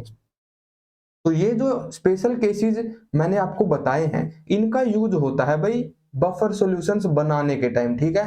तो इस तरीके से हम लोग स्टडी करते हैं भाई पीएच को। अच्छा, अगर हम लोग रेंज देखना चाहें पीएच की, पीएच की रेंज क्या होती है, मतलब किस रेंज की पीएच जो है हम लोग मेंटेन कर सकते हैं। अगर हमने पीकेए सोल्ट ले लिया, पीकेए इस के वाला वीक एसिड ले लिया, तो कितनी पीएच हम लोग उससे वेरी कर सकते हैं, ये किस पे डिपेंड करेगा, सोल्ट और एसिड की कंसंट्रेशन हम किस हद तक कम ज्यादा कर सकते हैं, उसी के बेस पे पीएच हम लोग अलग अलग मेंटेन कर पाएंगे। तो पीएच रेंज अगर हमें निकालनी है उसके लिए सोल्ट और एसिड की कंसंट्रेशन हम लोग कहां से कहां तक ले सकते हैं उसके ऊपर वो वैल्यू डिपेंड करेगी। आइए हम लोग समझते हैं भाई थोड़ा सा डिटेल में। देखो भाई, कंसंट्रेशंस की बात करते हैं। यहाँ पर मैं लिखूंगा सोल्ट की कंसंट्रेशन, यहाँ पर मैं लिखूंगा एसिड की कंसंट्रेशन, और उसके बेसिस पे फिर हम लोग देखेंगे कि पीएच हम लोग कितनी निकाल पाते हैं। तो यहाँ पर मैं लिख दूंगा एक तरीके से पीएच। अच्छा, सोल्ट की और एसिड की कंसंट्रेशन का रेशियो भी हम लोग लिख देते हैं यहाँ पे। देखो भाई, कोई भी इलेक्ट्रोलाइट हो, कोई भी कंपाउंड हो, उसकी कंसंट्रेशन हम ज्यादा से ज्यादा कितनी ले सकते हैं? 1 ले सकते हैं। कम से कम कितनी ले सकते हैं? कम से कम हम लोग 0 ले सकते हैं कंसंट्रेशन। लेकिन 0 कंसंट्रेशन लेने का यहाँ पर कोई भी फायदा नहीं होने वाला। अगर कंसंट्रेशन ही हमने 0 ले ली सोल्ट की या फिर एसिड की, तो फिर वो पीएच को रेजिस्ट ही नहीं कर पाएगा। अगर कंसंट्रेशन ही वहां पर 0 है, तो जितने ज्यादा H प्लस आयन हम लोग डालेंगे उतना ही पीएच को कम कर देगा, जितने ज्यादा हम लोग हाइड्रोक्सिल आयन हम लोग डालेंगे उतना ही पीएच को बढ़ा देगा। तो कंसंट्रेशन को 0 लेके तो कोई भी फायदा नहीं है, फिर तो वो बफर बना ही नहीं पाएंगे। तो यहाँ पर कंसंट्रेशन की रेंज हम लोग मान लेते हैं 0.1 कंसंट्रेशन तो कम से कम है ही। तो पहले केस में हम लोग मान लेंगे सोल्ट की कंसंट्रेशन है 1, एसिड की कंसंट्रेशन है 0.1। ये मैक्सिमम कंसंट्रेशन है जो पॉसिबल है किसी भी इलेक्ट्रोलाइट के लिए, और ये मिनिमम कंसंट्रेशन है जो कि पॉसिबल है यहाँ पर किसी भी इलेक्ट्रोलाइट के लिए। दूसरा केस हम लोग क्या करेंगे भाई, सोल्ट की कंसंट्रेशन मान लेंगे 0.1 और एसिड की मान लेंगे 1। तो यहां पर हमने क्या किया, एक बार इसकी मिनिमम कंसंट्रेशन कितनी हो सकती है वो हमने ले लिया, और एक बार इसकी मिनिमम कंसंट्रेशन कितनी हो सकती है ये हमने ले लिया। दोनों ही केसेस में हमने क्या किया, दूसरे की कंसंट्रेशन मैक्सिमम कर ली और एक ही मिनिमम। उसी हिसाब से हम लोग निकाल पाएंगे कि पीएच की वैल्यू किस रेंज के अंदर आ सकती है, क्योंकि एसिड तो जो हमने ले लिया उसका पीकेए कांस्टेंट ही रहने वाला है। पीएच किस रेंज तक जा सकती है उस एसिड के साथ, ये किस चीज पे डिपेंड करेगा, इन दोनों की कंसंट्रेशन पे ही डिपेंड करेगा। तो इनकी कंसंट्रेशन से ही हम लोग निकाल रहे हैं पीएच की रेंज को, किस रेंज में बफर सॉल्यूशन की पीएच वेरी कर सकती है। तो देखो भाई, अगर सोल्ट की कंसंट्रेशन है 1, एसिड की कंसंट्रेशन है 0.1, तो रेशियो क्या हो जाएगा, रेशियो जो होता है सोल्ट बाई एसिड वो क्या होगा, देखो 1 डिवाइडेड बाई 0.1, ये बन जाएगा 10:1, ये बन जाएगा 10:1। अगर यहां पर 10:1 बन गया तो यहां पर क्या हो गया, 10 डिवाइडेड बाई 1 का मतलब हो जाएगा log 10। तो पीएच की वैल्यू यहां पर कितनी आएगी, pKa प्लस 1। तो यहां पर पीएच कितनी आ जाएगी, pKa प्लस 1, ये पीएच हमारे पास आ जाएगी भाई। दूसरा केस हमने क्या किया, दूसरे केस में हमने सोल्ट की कंसंट्रेशन ले ली 0.1, ऊपर हमने ले लिया है 0.1 और नीचे एसिड की कंसंट्रेशन ले ली है 1। तो 0.1 डिवाइडेड बाई 1 ये कितना रहेगा, ये 0.1 ही रहेगा। 0.1 का मतलब होता है 10 रेज टू द पावर -1। अगर लोग 10 रेज टू द पावर -1 है तो -1 चला जाएगा आगे, क्या बन जाएगा भाई, ये माइनस का 1 log 10, log 10 1 हो जाएगा। तो यहाँ पर एक तरीके से -1 ही बच गया। तो इस केस में पीएच क्या बनेगी, इस केस में पीएच बन जाएगी pKa -1। आप लोग ये वैल्यू सिंपली पुट करके देखना, एक बार यहाँ पर 10 रख के देखना है, एक बार 1/10 रख के देखना है। पहले केस में पीएच pKa +1 आएगी, दूसरे केस में जब रेशियो 1/10 हो जाएगा उस केस में पीएच आएगी pKa -1। तो अब यहां पर क्या मतलब निकला भाई, अब इस बात का सीधा सा मतलब ये निकला कि अगर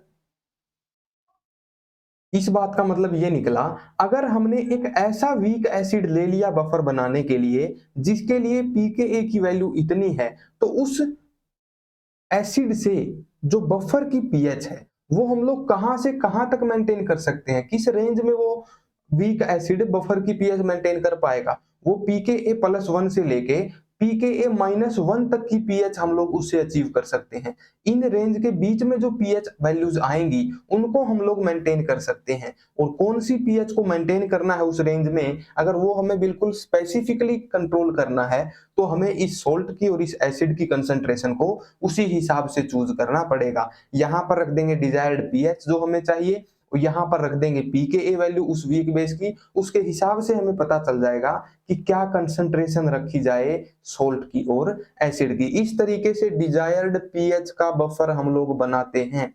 ठीक है भाई, तो यहां पर अब आप लोगों को एक और एग्जांपल के थ्रू मैं ये बात समझाता हूं। देखो कैसे हम लोग यूज करते हैं इस पीएच रेंज का। सबसे पहले तो पीएच की रेंज लिख लो, पीएच रेंज यहाँ पर आ गई pKa +-1। इस रेंज की pH हम लोग मेंटेन कर सकते हैं इस बफर के साथ, जिस एसिड का pKa कितना था, इतना था। अब देखो भाई, मान लो हमारे पास एक वीक एसिड है जिसके लिए pKa की वैल्यू हमें पता चल गई कितनी है, 4 है। एसिड है इसलिए 7 से कम ही आने वाली है। अब मान लो हमें चाहिए था बफर जिसकी pH हमें मेंटेन करनी थी कितनी, 4 ही मेंटेन करनी थी। तो उस केस में हम लोग सोल्ट की और एसिड की कंसंट्रेशन क्या लें कि बिल्कुल 4 pH ही मेंटेन हो। वहां पर सोल्ट की और एसिड की कंसंट्रेशन हम लोग बराबर लेंगे। ठीक है भाई, क्योंकि वीक एसिड की pKa तो कांस्टेंट ही रहने वाली है, ये pH जो हमको चाहिए सॉल्यूशन की ये चेंज कर सकती है। तो ये अगर हमें बिल्कुल pKa के बराबर ही चाहिए तो सोल्ट और एसिड की कंसंट्रेशन बराबर ले लेंगे। अगर हमें मान लो कि pH चाहिए 5, मतलब हमें जो pKa है एसिड का उससे एक ज्यादा चाहिए pH, तो उस केस में क्या करना होता है भाई, उस केस में हमने देखा है pKa से +1 वैल्यू हमें चाहिए। pH क्या हो गया, pKa +1 यहाँ पर हो गया क्योंकि pKa की वैल्यू 4 है, pH की वैल्यू 1 है। तो ऐसा अगर हमें करना है तो फिर सोल्ट का और एसिड का कंसंट्रेशन का रेशियो हमें कितना रखना पड़ेगा, 10:1 रखना पड़ेगा। मतलब सोल्ट की कंसंट्रेशन एसिड से 10 टाइम्स ज्यादा लेनी पड़ेगी, तब जाके हम बफर की pH 5 मेंटेन कर पाएंगे एक ऐसे एसिड से जिसका pKa 4 है। इस तरीके से हम लोग इन कंसंट्रेशंस का यूज करते हैं भाई। आई होप आपको समझ में आया होगा ये प्रैक्टिकल पार्ट। ये बहुत इंपॉर्टेंट है, अगर बफर्स वगैरह के बारे में आप लोग आगे डिटेल में कहीं स्टडी करते हो तो ये सब चीजें बेसिक आपको पता होनी चाहिए। ठीक है, तो इस तरीके से इस पीएच रेंज का इस्तेमाल किया जाता है थ्योरी में। आई होप आपकी समझ में आया होगा। आगे बढ़ते हैं। एसिडिक बफर यहाँ पर खत्म होता है। नेक्स्ट हम लोग शुरू करते हैं बेसिक बफर।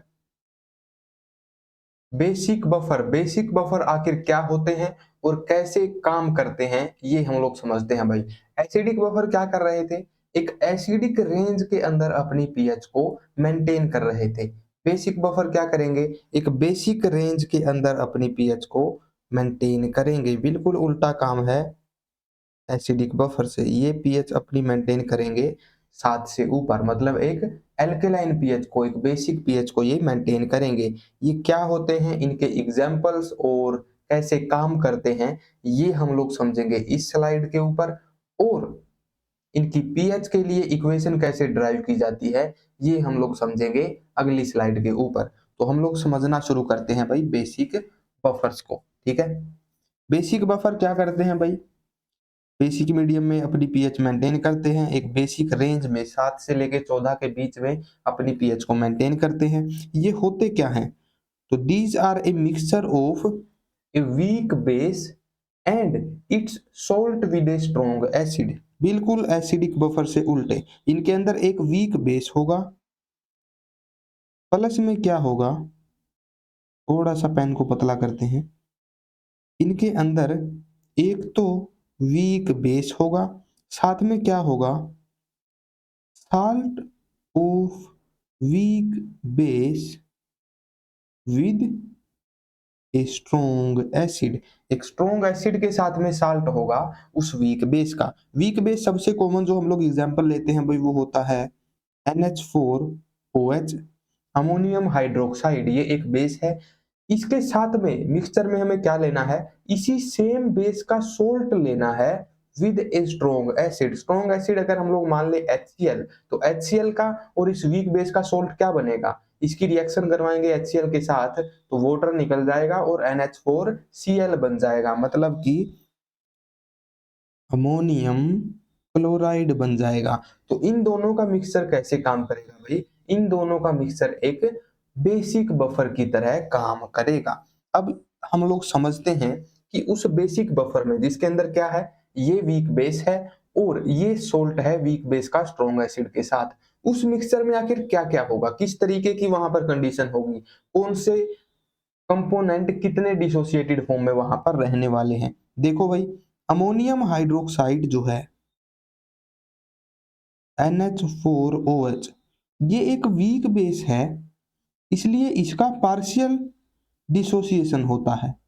अमोनियम आयंस और हाइड्रोक्सिल आयंस यहाँ पर बनने चाहिए। लेकिन यहाँ पर हमने एक सोल्ट भी डाला हुआ है। वो सोल्ट कैसा है भाई? वीक बेस और स्ट्रॉन्ग एसिड का सोल्ट है। तो यहाँ पर सोल्ट के अंदर अगर एक भी कंपोनेंट स्ट्रॉन्ग होता है तो वो एक स्ट्रॉन्ग इलेक्ट्रोलाइट बन जाता है। तो ammonium chloride is basically a very strong electrolyte. ये स्ट्रॉन्ग इलेक्ट्रोलाइट है तो इसका कंप्लीट डिसोसिएशन होगा अमोनियम आयंस में और क्लोराइड आयंस में। तो यहाँ पर ये दो डिसोसिएशन हमने समझ लिए। वीक बेस का पार्शियल डिसोसिएशन होता है, बहुत कम अमोनियम आयंस वैसे ही डिसोसिएट होते हैं, और अमोनियम क्लोराइड का कंप्लीट डिसोसिएशन होता है। मतलब जितनी कंसंट्रेशन स्टार्टिंग में हमने अमोनियम क्लोराइड की ली उतनी ही कंसंट्रेशन बन जाएगी अमोनियम आयंस की, उतनी ही कंसंट्रेशन बन जाएगी क्लोराइड आयंस की। अब आगे क्या होगा भाई? अमोनियम आयंस के बीच में लगेगा कॉमन आयन इफेक्ट, जिस वजह से क्या होगा? इन वीक बेस वाले अमोनियम आयंस का डिसोसिएशन और भी कम हो जाएगा इस कॉमन आयन इफेक्ट की वजह से। क्योंकि अमोनियम आयन कंसंट्रेशन बढ़ गई है सॉल्यूशन में, ये ऊपर वाली रिएक्शन लेफ्ट साइड में शिफ्ट कर जाएगी ले चैटेलियर्स प्रिंसिपल, और जिससे वीक बेस का डिसोसिएशन ऑलमोस्ट जीरो ही हो जाएगा। तो बफर सॉल्यूशन जब हमारे पास है उसके अंदर क्या क्या प्रेजेंट है? अमोनियम आयन प्रेजेंट है बहुत सारे।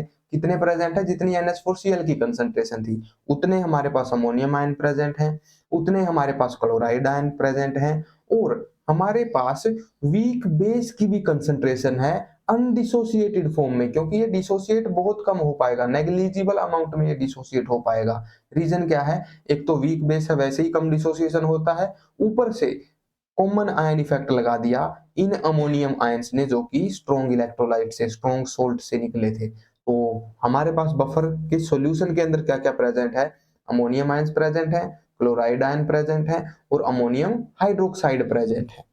ये तीन चीजें हम लोग मान सकते हैं जो कि एक सिग्निफिकेंट अमाउंट में अवेलेबल है बफर के पास। अब एसिड अगर डाल दें या फिर बेस अगर डाल दें तो इन तीनों में से ही किसी चीज के साथ में रिएक्शन करके वो अपनी पीएच को इधर उधर करेगा। तो ये है भाई हमारे पास एक बेसिक बफर। अब आगे हमें समझना है इस बेसिक बफर का एक्शन। एक्शन मतलब ये आखिर काम कैसे करेगा। अगर इसके अंदर हम लोग एसिड डाल दें, H+ आयंस डाल दें, तो इसकी पीएच चेंज क्यों नहीं होगी?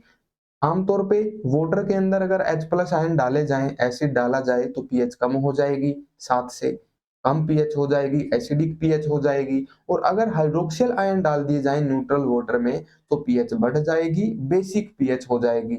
लेकिन अगर वाटर में पहले से ये बफर प्रेजेंट है, ये इस तरीके का मिक्सचर प्रेजेंट है, तब एसिड और बेस डालने से पीएच कम या फिर ज्यादा क्यों नहीं होगी, ये हमें समझना है। तो यही होगा बेसिक बफर का एक्शन। दोनों काम हम लोग पहले करवाएंगे, एक बार H+ आयन को ऐड करेंगे और देखेंगे क्या होना चाहिए यहाँ, और फिर हम लोग क्या ऐड करेंगे? हाइड्रोक्सियल आयन ऐड करेंगे और देखेंगे कैसे पीएच मेंटेन रहती है। तो स्टार्ट करते हैं भाई इसका बफर एक्शन समझना। पहला केस मान लो we added if H+ ions are added, मतलब एसिड अगर ऐड किया गया है, if H+ is added.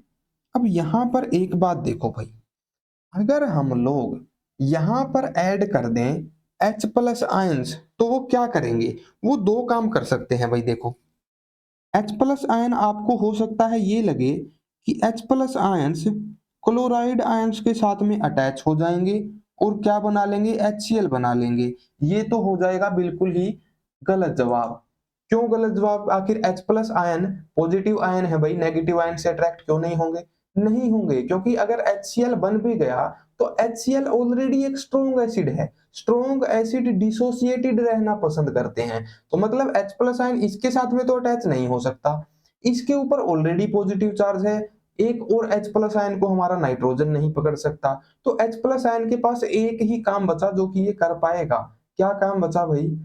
Ammonium hydroxide के हाइड्रोक्सिल आयन को ये बाहर निकालेगा और वाटर बना लेगा। कैसी रिएक्शन होगी देखो, H+ आयन जो हमने डाले वो रिएक्शन किसके साथ करेंगे? अमोनियम हाइड्रोक्साइड के साथ में रिएक्शन करेंगे और क्या बना लेंगे? एक बना लेंगे वाटर और बना लेंगे अमोनियम आयंस। ये काम होगा जब हम लोग H+ आयंस डालेंगे इस बफर सॉल्यूशन के अंदर। तो H+ आयन हमने जितने भी डाले वो सारे कंज्यूम हो गए अमोनियम हाइड्रोक्साइड का डिसोसिएशन करवाने में। बेसिकली एसिड डालने से क्या हुआ भाई, इसका डिसोसिएशन होने लग गया, ये रिएक्शन राइट साइड में शिफ्ट होने लग गई, जिससे अमोनियम आयन बने, ना कि H+ आयन। तो एसिड डालने के बावजूद भी H+ आयन की कंसंट्रेशन नहीं बढ़ी, मतलब pH कम नहीं होगी। इस तरीके से एसिड के एडिशन पे ये बफर अपनी pH को रजिस्ट करेगा, ये अपनी pH को कम नहीं होने देगा। अब बात करते हैं भाई इस बफर की कैपेसिटी की, ये कब तक pH को रजिस्ट कर पाएगा। देखो H+ आयन और ज्यादा ऐड करेंगे, और ज्यादा अमोनियम हाइड्रोक्साइड उसके साथ में रिएक्शन करके वाटर बना लेंगे, तो इस तरीके से रिएक्शन चलती रहेगी। कब तक चलेगी, जब तक ये अमोनियम हाइड्रोक्साइड हमारे पास प्रेजेंट है।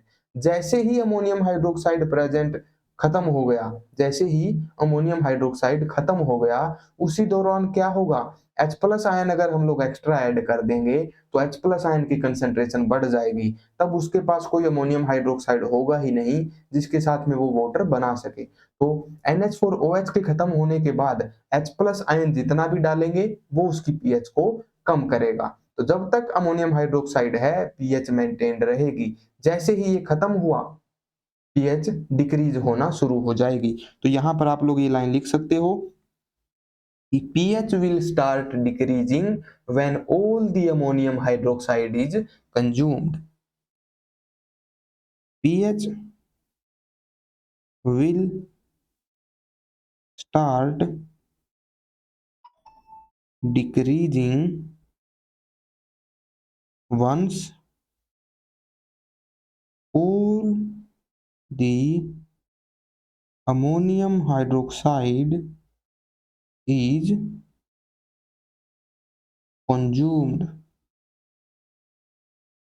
जैसे ही सारा का सारा अमोनियम हाइड्रोक्साइड कंज्यूम हो चुका है, तभी pH डिक्रीज होना शुरू होगी। उससे पहले ये बफर अच्छी तरह अपनी pH को मेंटेन रख पाएगा। अब हम लोग देखते हैं भाई कि अगर इस बफर में थोड़ा सा बेस ऐड कर दिया जाए, मतलब if hydroxyl ions are added, उस केस में क्या होगा, उस केस में कैसे pH नहीं बढ़ेगी, उस केस में आखिर क्यों pH मेंटेन रहेगी। देखो भाई, हाइड्रोक्सिल आयन हमने डाले, हाइड्रोक्सिल आयन इस बफर में क्या कर सकते हैं, ध्यान से सोचो। क्लोराइड आयंस के साथ में तो कंबाइन होंगे नहीं, क्योंकि नेगेटिव चार्ज है दोनों पे। साथ में हाइड्रोक्सिल आयन अमोनियम हाइड्रोक्साइड के साथ में भी रिएक्शन नहीं करेंगे। कहीं आप ये सोचो कि भाई अमोनियम हाइड्रोक्साइड का डिसोसिएशन करवा देंगे अमोनियम आयंस में और हाइड्रोक्सिल आयन में, और उसके बाद अमोनियम आयन के साथ में कंबाइन हो जाएंगे। फायदा क्या हुआ, आपने एक OH बाहर निकाल दिया, एक OH अटैच कर दिया। तो यहाँ पर हाइड्रोक्सिल आयन क्या करते हैं भाई, देखो हाइड्रोक्सिल आयन जब इस बफर सॉल्यूशन में ऐड किए जाते हैं ना, तब वो इस अमोनियम आयन के साथ में क्या कर जाते हैं, कंबाइन हो जाते हैं, और क्या बना लेते हैं, वीक बेस बना लेते हैं, अपना NH4OH बना लेते हैं। तो यहाँ पर कुछ ऐसी रिएक्शन वो करते हैं, OH नेगेटिव रिएक्शन कर लेगा अमोनियम प्लस आयंस के साथ में, क्योंकि बफर में अमोनियम आयंस भर भर के पड़े थे, सारा का सारा सॉल्ट डिसोसिएट हो चुका था अमोनियम आयंस में और क्लोराइड आयंस में, तो इसकी कंसंट्रेशन बहुत ज्यादा थी। हाइड्रोक्सिल आयन अगर हमने ऐड किया, मतलब अगर बेस ऐड किया, तो वो इसके साथ में एसोसिएट होके अमोनियम हाइड्रोक्साइड बना लेगा। ये हमारे पास बन जाएगा। अब यहां पर एक चीज और देखो भाई, जब तक अमोनियम आयंस पड़े हैं तब तक ये pH मेंटेन कर पाएगा, ये pH को कब तक झेल पाएगा, कब तक बर्दाश्त कर पाएगा हाइड्रोक्सिल आयंस के एडिशन को, जब तक इस बफर के पास अमोनियम आयंस पड़े हैं। जैसे ही ये अमोनियम आयंस खत्म हुए और एक्स्ट्रा अगर OH डालेंगे, तो फिर हाइड्रोक्सिल आयन इंडिपेंडेंटली सॉल्यूशन में घूमने लग जाएंगे, जिसकी वजह से OH आयन की कंसंट्रेशन बढ़ गई, POH डिक्रीज हो गई, या फिर pH जो है वो इंक्रीज हो गई, 7 से 14 के बीच में pH आ गई। तो यहाँ पर मेन बात क्या है भाई, ये बफर सॉल्यूशन हाइड्रोक्सिल आयन के डलने पर किस हद तक pH को मेंटेन कर पाएगा, तब तक मेंटेन कर पाएगा जब तक इसके पास अमोनियम आयंस प्रेजेंट हैं। और जैसे ही अमोनियम आयंस खत्म हुए, जैसे ही सोल्ट ने जितने भी अमोनियम आयंस दिए थे वो सारे खत्म हुए, उस दौरान क्या होने लग जाएगा भाई, हाइड्रोक्सिल आयन की कंसंट्रेशन वहां पर बढ़ने लग जाएगी, पीएच स्टार्ट इंक्रीज होना शुरू हो जाएगी। यहां पर आप लोग लिख सकते हो pH will start increasing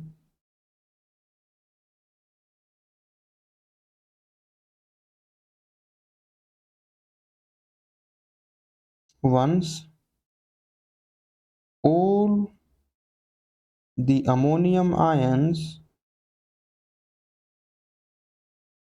are consumed। जैसे ही अमोनियम आयंस खत्म, वैसे ही पीएच बढ़ना भी शुरू हो जाएगी। तो इस तरीके से जो हमारा ये बफर है ये मेंटेन करता है भाई अपनी पीएच को। ये था हमारे पास बेसिक बफर। इसका एक्शन कैसे होता है, एसिड के डलने पे और हाइड्रोक्सिल आयन के ऐड करने पे, मतलब एसिड और बेस के ऐड करने पर ये कैसे अपनी पीएच को मेंटेन कर पाता है, ये हमने देख लिया। तो ये था भाई बेसिक बफर। आगे हम लोग डिराइव करते हैं इस बेसिक बफर की पीएच की इक्वेशन। आखिर कैसे हम लोग पीएच को ड्राइव कर सकते हैं, बेसिकली जो हेंडरसन हेल्सबैक इक्वेशन थी उसको कैसे ड्राइव कर सकते हैं। देखो भाई, जैसे हमने वीक एसिड के लिए ड्राइव की थी वैसे ही इसके लिए भी ड्राइव करेंगे। हमारे पास दो चीजें प्रेजेंट हैं, एक है अमोनियम हाइड्रोक्साइड जिसका होना चाहिए डिसोसिएशन किसमें, अमोनियम आयंस में और हाइड्रोक्सिल आयंस में। एक है हमारे पास salt of this weak base जो कि क्या है NH4Cl अमोनियम क्लोराइड, जिसका होगा कंप्लीट डिसोसिएशन अमोनियम आयंस में और क्लोराइड आयंस के अंदर। ठीक है भाई, ये हमारे पास प्रेजेंट है। अब यहाँ पर ऊपर वाली इक्वेशन हमारे पास है एक वीक बेस के डिसोसिएशन की, तो इसका इक्विलिब्रियम क्या होगा, उस वीक बेस का डिसोसिएशन कांस्टेंट होगा, उसको हम लोग Kb बोलेंगे। इक्विलिब्रियम कांस्टेंट ही बेसिकली ये है। इस Kb की वैल्यू क्या होगी, प्रोडक्ट की कंसंट्रेशन डिवाइडेड बाय रिएक्टेंट की कंसंट्रेशन, मतलब NH4 आयंस की concentration multiplied by hydroxyl ions की कंसंट्रेशन डिवाइडेड बाय NH4OH की कंसंट्रेशन। अगर हमें पीएच निकालना है तो देखो यहां पर क्योंकि ये बेसिक बफर है, इसके सॉल्यूशन में हाइड्रोक्सिल आयन होने वाले हैं, तो डायरेक्टली पीएच नहीं निकाल पाएंगे, पीओएच निकाल पाएंगे। तो पीओएच निकालते हैं, उसके बाद पीएच और पीओएच का तो सिंपल सा रिलेशन होता ही है, पीएच और पीओएच का दोनों का सम 14 के बराबर होता है, 14 के बराबर होता है, तो वहां से पीएच भी निकल जाएगी। लेकिन अभी के लिए तो हम लोग सिर्फ हाइड्रोक्सिल आयन के हिसाब से पीओएच ही निकाल पाएंगे। यहां पर मैं करता हूं खुद को गायब। अब यहां पर हम लोग क्या करेंगे भाई, इस इक्वेशन में हाइड्रोक्सिल आयन जो हैं उनको रख लेंगे एक तरफ, बाकी सब कुछ ले जाएंगे दूसरी तरफ, मतलब कि Kb की तरफ बाकी सब कुछ हम लोग ले जाएंगे। तो Kb हमारे पास ऐसे था, ये अमोनियम हाइड्रोक्साइड मतलब कि वीक बेस की जो कंसंट्रेशन थी ये हमारे पास कहाँ थी, डिनोमिनेटर में थी, दूसरी तरफ जाके न्यूमरेटर में आ जाएगी। अमोनियम हाइड्रोक्साइड कंसंट्रेशन यहां पर आ गई, डिवाइड इसको कर देंगे अमोनियम आयंस की कंसंट्रेशन से, क्योंकि ये पहले न्यूमरेटर में थी अब डिनोमिनेटर में आ जाएगी। तो ये हो गई भाई अमोनियम आयंस की कंसंट्रेशन। OH की कंसंट्रेशन हमारे पास आ गई। POH क्या होता है, POH is basically negative log concentration of hydroxyl ions। यहां पर मैं लिखूंगा वो फॉर्मूले जो हम लोग लगा रहे हैं और राइट साइड में चलता रहेगा डेरिवेशन। तो अगर हमें negative log OH ion concentration चाहिए तो हम लोग क्या करेंगे भाई, इस इक्वेशन में दोनों साइड log ले लेंगे। तो नेगेटिव log हमने ले लिया लेफ्ट साइड में OH ion concentration, similarly negative log ही हमने ले लिया दूसरी तरफ, जहां पर हमारे पास क्या क्या है, Kb है, अमोनियम हाइड्रोक्साइड है और अमोनियम आयंस हैं, ये सब हमारे पास मौजूद है। अब क्या करेंगे भाई, देखो नेगेटिव log OH आयन ये तो बन जाएगी POH के बराबर। राइट साइड में क्या क्या बनेगा, देखो हमने log A B के जो फॉर्मूले पहले किए थे वही यहाँ पर भी मैं आपको रिपीट करवा देता हूँ। log A multiplied by B क्या होता है, log A plus log B के बराबर होता है। log A बाई C क्या होता है? log A minus log B के बराबर होता है। तो हमारे पास जो इक्वेशन में है वो कुछ इस तरह से है, log A dot log B divided by log C, तो वो माइनस हो जाएगा। बेसिकली यहाँ पर इस ब्रैकेट में जो चीज न्यूमरेटर में है वो प्लस की लिख दो, जो डिनोमिनेटर में है वो माइनस की लिख दो। तो यहाँ पर क्या हो जाएगा भाई, नेगेटिव साइन को हम लोग बाहर ही रखते हैं। KB न्यूमरेटर में था तो प्लस का होगा, plus log of ammonium hydroxide ये भी न्यूमरेटर में था, प्लस का ही रहेगा। लेकिन अमोनियम आयंस की जो कंसंट्रेशन थी वो डिनोमिनेटर में थी, तो ये माइनस हो जाएगी, माइनस का log of concentration of ammonium ions. ये बन गई भाई हमारे पास इक्वेशन ऑफ द पीएच, ये बन गई equation of pOH, sorry pH नहीं पीओएच की इक्वेशन। अब क्या करेंगे भाई, इस नेगेटिव साइन को अंदर ले जाते हैं, क्या क्या बन जाएगा, नेगेटिव log के भी बन गया, नेगेटिव log अमोनियम हाइड्रोक्साइड बन गया, और ये नेगेटिव क्या हो जाएगा, प्लस हो जाएगा, पॉजिटिव हो जाएगा। तो यहाँ पर positive of log of NH4 भी बन गया। ठीक है भाई, आगे बढ़ते हैं। POH की वैल्यू क्या हो गई, नेगेटिव log KB, ये किसके बराबर होता है, नेगेटिव log KB बराबर होता है PKB के। यहां पर नेगेटिव log KB की जगह हम लोग लिख देंगे PKB।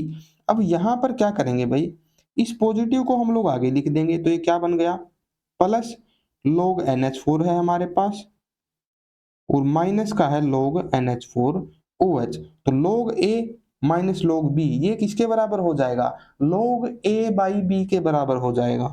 log A हो जाएगा यहाँ पर ammonium ions divided by NH4OH। ये हमारे पास बन गई फाइनली पीएच की पीओएच की इक्वेशन, पीएच की नहीं है ये, पीओएच की इक्वेशन है। अब यहाँ पर एक चीज ध्यान से समझो भाई, यहाँ पर एक चीज ध्यान से समझो, हमारे पास है अमोनियम आयन कंसंट्रेशन और NH4OH कंसंट्रेशन बफर की, जब हमारे पास इक्विलिब्रियम वगैरह एस्टेब्लिश हो चुका है। अब आप लोग एक चीज ध्यान से समझो भाई, यहाँ पर क्या कंडीशन है, क्योंकि अमोनियम आयंस यहाँ पर सोल्ट ने बहुत ज्यादा दे दिए थे, इसकी वजह से यहाँ पर लग गया था कॉमन आयन इफेक्ट। यहाँ पर लगी, ये बात मैं 3-4 बार बता चुका हूँ, फिर से मैं बता रहा हूँ क्योंकि डेरिवेशन के अंदर काम आ रही है। क्योंकि यहाँ पर कॉमन आयन इफेक्ट लग रहा है और इन अमोनियम आयंस की कंसंट्रेशन बहुत ज्यादा है, सॉल्यूशन के अंदर ही अमोनियम आयंस की कंसंट्रेशन बहुत ज्यादा हो गई है। अगर यहाँ पर इस इक्विलिब्रियम रिएक्शन में अमोनियम आयंस की कंसंट्रेशन बहुत ज्यादा हो गई तो ये रिएक्शन ली चैटेलियर्स प्रिंसिपल के हिसाब से लेफ्ट साइड में सरक जाएगी। तो इक्विलिब्रियम पे एक तरीके से हम लोग ये मान सकते हैं कि जितना भी अमोनियम आयन है वो सारा का सारा सिर्फ सोल्ट की वजह से ही है। जितनी स्टार्टिंग में हमने कंसंट्रेशन ली थी सोल्ट की, उतनी ही कंसंट्रेशन इस वक्त प्रेजेंट है अमोनियम आयंस की, क्योंकि अमोनियम आयंस ये बेस तो डिसोसिएट कर ही नहीं पा रहा, इसका डिसोसिएशन तो हो ही नहीं पा रहा इस कॉमन आयन इफेक्ट की वजह से। क्यों नहीं हो पा रहा डिसोसिएशन, क्योंकि कॉमन आयन इफेक्ट की वजह से ये पूरी रिएक्शन रिएक्टेंट्स की तरफ शिफ्ट हो चुकी है, इक्विलिब्रियम रिएक्टेंट्स की तरफ शिफ्ट हो चुका है। इस वजह से हाइड्रोक्सिल आयन की कंसंट्रेशन भी स्टार्टिंग में बहुत ज्यादा नहीं होगी, नेग्लिजिबल होगी। तो यहाँ पर एक तरीके से हम लोग ये मान सकते हैं कि NH4 पॉजिटिव की कंसंट्रेशन यहाँ पर कितनी है, उतनी ही है जितनी साल्ट की कंसंट्रेशन हमने शुरू में ली थी, और NH4OH की वीक बेस की कंसंट्रेशन यहाँ पर कितनी है, उतनी ही है जितने हमने स्टार्टिंग में ली थी, क्योंकि ये डिसोसिएट ही नहीं हो पा रहा। तो यहाँ पर इसकी कंसंट्रेशन भी उतनी ही है जितनी स्टार्टिंग में ली थी। तो मैं यहाँ पर अमोनियम आयंस की जो कंसंट्रेशन है उसको साल्ट की कंसंट्रेशन के बराबर लिख सकता हूं, ठीक, और NH4OH की जो कंसंट्रेशन है उसको वीक बेस की कंसंट्रेशन के बराबर लिख सकता हूं, बिल्कुल इनिशियल कंसंट्रेशंस के बराबर मैं लिख सकता हूं। तो यहां पर POH की जो इक्वेशन होगी वो फाइनली हमारे पास मॉडिफाई होके कैसी बन जाएगी, ऐसी बन जाएगी, PKB plus log of concentration of salt divided by concentration of the weak base। ये होगी हमारी फाइनल इक्वेशन किसके लिए, पीओएच के लिए। ये पीएच की इक्वेशन नहीं है, ये पीओएच की इक्वेशन है। अगर पीएच निकालनी है तो कैसे निकलेगी भाई, देखो सिंपल है, पीएच और पीओएच किसके बराबर होता है, 14 के बराबर होता है। नॉर्मल रूम टेम्परेचर पे यही रिलेशन होता है दोनों का। तो पीएच किसके बराबर हो जाएगा, 14 में से ये जितना भी पीओएच की वैल्यू आ रही है उसको माइनस कर देंगे, पीएच हमारे पास निकल जाएगी। इसी कॉन्सेप्ट का एक यूज भी होगा हमारे पास नीट के प्रीवियस ईयर क्वेश्चन में।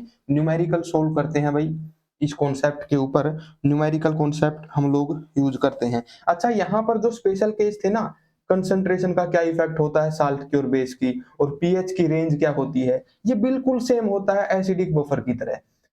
साल्ट की और बेस की कंसंट्रेशन हम लोग 1 से लेके 0.1 तक ले सकते हैं, और पीएच की रेंज यहाँ पर भी क्या हो जाएगी, पीके भी ±1 के बराबर हो जाएगी। और बेस्ट बफर एक्शन कब देखने को मिलेगा, बफर अपनी फुल कैपेसिटी से काम कब कर पाएगा, जब पीओएच जो है वो पी के बी के बराबर हो जाएगा। कब होगा ऐसा, जब सोल्ट और बेस दोनों की कंसंट्रेशन हम लोग बराबर ले लें। ये बेस और ये सोल्ट दोनों की कंसंट्रेशन हम बफर में जब बराबर ले लें, क्योंकि अगर ये दोनों बराबर हो गए तो ये बन जाएगा log 1, और log 1 होता है 0। तो उस केस में पीओएच किसके बराबर हो जाएगा, डायरेक्टली पी के बी के बराबर हो जाएगा। वहां पर बफर बेस्ट एक्शन दिखा पाएगा। यही सेम चीज हमने एसिडिक बफर के लिए की थी, यहां पर दोबारा नहीं करेंगे, बिल्कुल सेम है। क्वेश्चन सोल्व करते हैं भाई। हाँ जी, नीट 2019 का क्वेश्चन है, which will make basic buffer, कौन है जो बेसिक बफर बना पाएगा। बेसिक बफर क्या होता है भाई, देखो उसमें क्या क्या होता है, एक होता है वीक बेस, और एक होता है salt of this weak base with a strong acid, ऐसे बनता है बेसिक बफर। देखते हैं भाई किस किस में बन पाएगा। पहले में हमारे पास है HCl प्लस NaOH, एक स्ट्रॉन्ग एसिड है और एक स्ट्रॉन्ग बेस है। ये तो साल्ट और वाटर बनाते हैं भाई, NaCl बना लेंगे और पानी बना लेंगे, है ना, इनमें तो कुछ और बनने से रहा। तो ये तो नहीं बना पाएगा बेसिक बफर, इस केस में तो नहीं बनने वाला बेसिक बफर।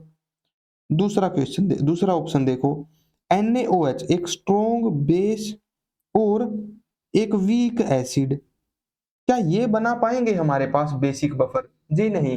वीक एसिड अगर है तो ये एसिडिक बफर बनाएगा। कैसे बनाएगा, कुछ NaOH जो होंगे वो क्या करेंगे भाई, एसिड की कंसंट्रेशन के साथ में रिएक्ट कर लेंगे और क्या बना लेंगे, कुछ एसीटेट बन जाएगा, सोडियम एसीटेट बन जाएगा और कुछ एसिड बचेगा। तो ये किसका मिक्सचर बन जाएगा इनकी रिएक्शन से, सोडियम एसीटेट का और एसिटिक एसिड का, मतलब ये एक एसिडिक बफर बन जाएगा ना कि बेसिक। ये एक एसिडिक बफर बनने वाला है, इसलिए ये भी गलत जवाब।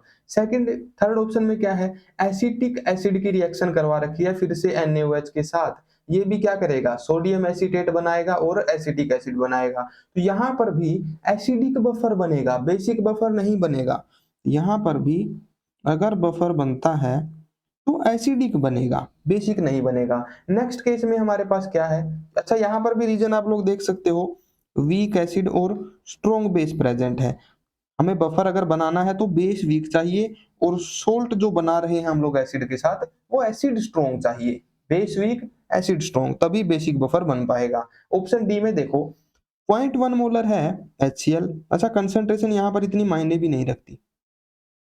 HCl यहाँ पर दे रखा है भाई, स्ट्रॉन्ग एसिड है बिल्कुल, और वीक बेस हमें दे रखा है, अमोनियम हाइड्रोक्साइड हमें दे रखा है जो कि एक वीक बेस है। अगर इन दोनों की रिएक्शन करवाएंगे तो क्या बनेगा भाई, NH4OH वो रिएक्शन करेगा HCl के साथ और क्या बना लेगा, NH4Cl प्लस वाटर बना लेगा। अब यहाँ पर कंसंट्रेशन का भी मैं आपको यूज बता देता हूँ, क्या यूज होगा देखो, 0.1 मोलर है HCl, 0.1 मोलर ही है NH4OH, लेकिन वॉल्यूम में फर्क है, इसका 100 वॉल्यूम है, इसका 200 वॉल्यूम है। मतलब इसका 100 वॉल्यूम HCl, मान लो कि अगर 100 मोल H प्लस आयन दे रहा है तो 100 मोल अमोनियम आयंस को ही वो सोल्ट बना पाएगा। आधे आयन बच जाएंगे, मतलब आधा हमारे पास होगा अमोनियम हाइड्रोक्साइड और आधा होगा NH4Cl, मतलब बराबर कंसंट्रेशन बन जाएगी वीक बेस की भी और इसके सोल्ट की भी, मतलब मैक्सिमम बफर कैपेसिटी वाली सिचुएशन यहाँ पर रीच हो चुकी है। तो इससे हमारा बेसिक बफर जो है बनेगा और वो भी फुल कैपेसिटी वाला बनेगा। तो यहाँ पर फोर्थ जो ऑप्शन है, ऐसे बेसिक बफर बनाया जा सकता है। Option D is the correct answer. आगे बढ़ते हैं भाई। हाँ जी, न्यूमेरिकल, बहुत बढ़िया। ए buffer solution is prepared in which the concentration of ammonia is 0.30। एक बेसिक बफर बनाया जा रहा है भाई, क्योंकि वीक बेस हमने लिया हुआ है, ammonia is a weak base, इसका हमने बफर बनाया हुआ है, इसकी concentration they the. And concentration of ammonium ions is 0.20 molar. Ammonium ions कब बनेंगे भाई? जब ये बेस एक प्रोटॉन पकड़ लेगा, मतलब इसका सोल्ट बन गया। सोल्ट की कंसंट्रेशन कितनी देर की है? 0.2 molar. If the equilibrium constant Kb for this weak base is equal to this, Kb दे दिया भाई। अगर Kb वीक बेस का इतना है, what is the pH of this solution? तो इससे मतलब जो भी बफर बन रहा है उसका पीएच क्या होगा, किस पीएच का बफर बनेगा इस प्रोसेस से? देखो भाई, बहुत सिंपल है, डायरेक्टली इक्वेशन लगानी है। पीएच क्या होती? अच्छा, एक बहुत बड़ी बात, बेसिक बफर बन रहा है तो पीएच की इक्वेशन क्या होती थी? पीएच की इक्वेशन होती थी 14 माइनस पीओएच, है ना? 14 माइनस पीओएच, क्योंकि ये बेसिक बफर है इसलिए पीओएच की इक्वेशन क्या बन जाएगी? PKb plus log of concentration of salt divided by concentration of the base, ये बन जाएगी। ये इक्वेशन पीओएच की बनेगी, ना कि पीएच की। ठीक है भाई, आगे बढ़ते हैं, क्वेश्चन सोल्व करते हैं, पीओएच निकालते हैं। Kb की वैल्यू दे रखी है 1.8 multiplied by 10 raise to the power -5। PKb क्या होता है? पीकेबी होता है negative log of Kb, negative log of Kb. Kb है 1.8 multiplied by 10 raise to the power -5। ठीक है भाई, plus log of concentration of salt by base. Salt की कंसंट्रेशन है 0 पॉइंट, मैं खुद को गायब कर देता हूं, हाँ जी, सोल्ट की कंसंट्रेशन दे रखी है 0.2 मोलर। ठीक है, बेस की कंसंट्रेशन दे रखी है 0.30, 0.30 ये हमें दे रखी है भाई। अब आगे क्या करें भाई? देखो, पॉइंट से पॉइंट कैंसिल, 2/3 ये बराबर किसके हो जाएगा देखते हैं। सबसे पहले यहाँ पर फॉर्मूला लगा देते हैं log a multiplied by B का, negative log 1.8, negative log 10 raise to the power -5, positive log 2/3 होता है भाई 0.67 के बराबर, तो ये हो जाएगा 0.67 के बराबर। वैल्यूज पुट करते हैं भाई, मैं जरा कैलकुलेटर खोल लेता हूं साइंटिफिक, ताकि हम लोग बेटर कैलकुलेट कर पाए। log ऑफ 1.8 ये बराबर होता है किसके? ये बराबर होता है 0.25 के। तो log 1.8 की वैल्यू आ गई 0.25। नेगेटिव साइन आगे का आगे ही रखा है मैंने। आगे क्या है भाई? देखो, log 10 की पावर -5, log के ऊपर जो भी पावर होती है वो फ्रंट में आ जाती है, तो ये माइनस पहले से था, -5 फ्रंट में आ गया। log 10 जो बचेगा, log 10 किसके बराबर हो जाएगा? 1 के बराबर हो जाएगा। तो यहाँ 5 की मल्टीप्लाई में लिखो चाहे ना लिखो, एक ही बात है। नेक्स्ट है हमारे पास log ऑफ 0.67, ये किसके बराबर होता है? कैलकुलेटर से देखें तो ये बराबर होता है भाई माइनस के 0.17 के। ये बराबर ही -0.17 के होता है। ऐसा मत समझना कि मैंने साइन गलत लिख दिया। log की वैल्यू अगर 1 से कम है, यहाँ पर जो वैल्यू है log के ब्रैकेट में, ये 1 से कम है तो वैल्यू नेगेटिव आएगी। अगर log एग्जैक्टली 1 है तो वैल्यू 0 आएगी, और अगर log 1 से यहाँ पर ज्यादा कुछ है तो वहां पर फिर वैल्यू पॉजिटिव में आएगी। तो log 0.7 बराबर होता है माइनस के 0.17 के। इसको अगर हम लोग सोल्व करेंगे तो ये बराबर आएगा 4.85 के, क्योंकि 5 हो जाएगा प्लस का, -0.25 -0.17, तो ये हमारे पास आ गया। अच्छा, ये पीओएच आया है, हमसे पूछी गई है पीएच। पीएच बताओ कितनी होगी? बहुत सिंपल है भाई, पीएच और पीओएच का सम होता है 14 के बराबर, तो पीएच हो जाएगी 14 माइनस 4.85, ये निकल के आएगा 9.42 के आसपास। तो क्लोजेस्ट आंसर है 9.43। This will be the correct answer. Option B will be the correct answer. अगला क्वेश्चन करते हैं भाई। नेक्स्ट क्वेश्चन के अंदर देखते हैं क्या दिया हुआ है। हाँ जी, in a buffer solution containing equal concentration of B negative and H B. B negative जो है मतलब कि जो सोल्ट है उसकी कंसंट्रेशन, और एच बी मतलब कि जो वीक बेस है उसकी कंसंट्रेशन बिल्कुल बराबर है, सेम कंसंट्रेशन है। के बी दे रखा है वीक बेस के लिए कितना, 10⁻⁻10। ये है भाई हमारे पास K B dissociation constant for the base. PH कितनी होगी बफर की, देखो भाई। अच्छा, क्योंकि ये बेस है इसलिए पीओएच की इक्वेशन क्या होगी, देखो नीट वाले पीएच और पीओएच के अंदर कंफ्यूज करते हैं। हेंडरसन इक्वेशन पीओएच के लिए क्या होती थी, ये होती थी pKb plus log of salt concentration divided by base concentration.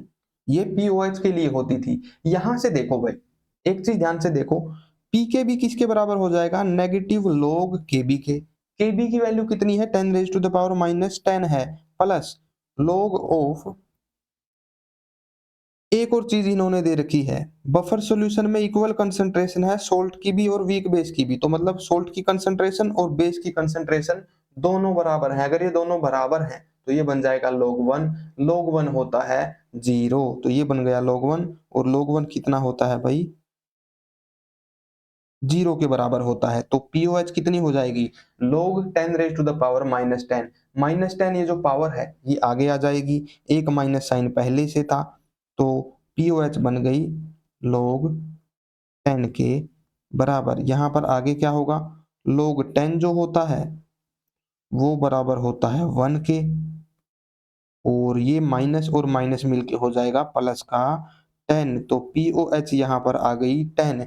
POH निकल के आई है अभी। आमतौर पे स्टूडेंट यही करते हैं कि भाई आंसर निकल के आ गया पीओएच 10, 10 दिख रहा है पहले ही ऑप्शन में, लगा दो, गलत जवाब। पीओएच निकली है, पीएच पूछी गई है हमसे। पीएच क्या होती है, 14 माइनस पीओएच। पीएच किसके बराबर हो जाएगा, 14 माइनस 10 के, 4 के बराबर हो जाएगा। This will be the pH. अब आपको हो सकता है कि देखने से लगे कि ये तो कुछ बेसिक बफर लग रहा था, but this will B acidic buffer. Acidic buffer ये होगा, ठीक है भाई। तो इस तरीके से हमारे पास ये था नीट का प्रीवियस ईयर क्वेश्चन। एक और क्वेश्चन कर लेते हैं। जी नहीं, उससे पहले कॉन्सेप्ट पढ़ेंगे भाई, एप्लीकेशन ऑफ बफर। बहुत छोटा सा कॉन्सेप्ट है। काम कहाँ कहाँ आते हैं बफर, देखो भाई। बफर का क्या काम है, ये पीएच को मेंटेन करते हैं। तो अगर कोई भी ऐसा सिस्टम है जिसके अंदर पीएच हमें मेंटेन करनी हो तो वहां पर बफर का यूज जरूर होगा। केमिस्ट्री में हमारे पास सॉल्यूशंस होते हैं जिनके हमें पीएच मेंटेन करनी होती है किसी रिएक्शन के लिए या फिर किसी और चीज के लिए। तो वहां पर पीएच को कंटेन करना, पीएच को मेंटेन करना बहुत जरूरी हो जाता है, वहां पर बफर्स काम में आते हैं। अब यहाँ पर इन्वायरमेंट के अंदर भी बहुत सारे ऐसे सिस्टम होते हैं। फॉर एग्जांपल मैंने वाटर बॉडीज का आपको एग्जांपल दिया था, है ना। जब पानी के अंदर बहुत ज्यादा एसिडिटी हो जाती है, बहुत ज्यादा एसिडिक हो जाता है हमारा पानी, बहुत ज्यादा टॉक्सिक हो जाता है, तब उसके अंदर की मछलियां मछलियां मरने लग जाती हैं। तो इसी वजह से जो लोग मछलियां वगैरह पालते हैं, तो कई बार जब एसिडिटी हो जाती है, एसिडिक कंसंट्रेशन हो जाती है तालाब की, तो उसके अंदर वो बेसिस ऐड करवाते हैं ताकि उसके अंदर एक पीएच मेंटेन रह पाए। तो वहां पर भी बफर्स का यूज हो सकता है।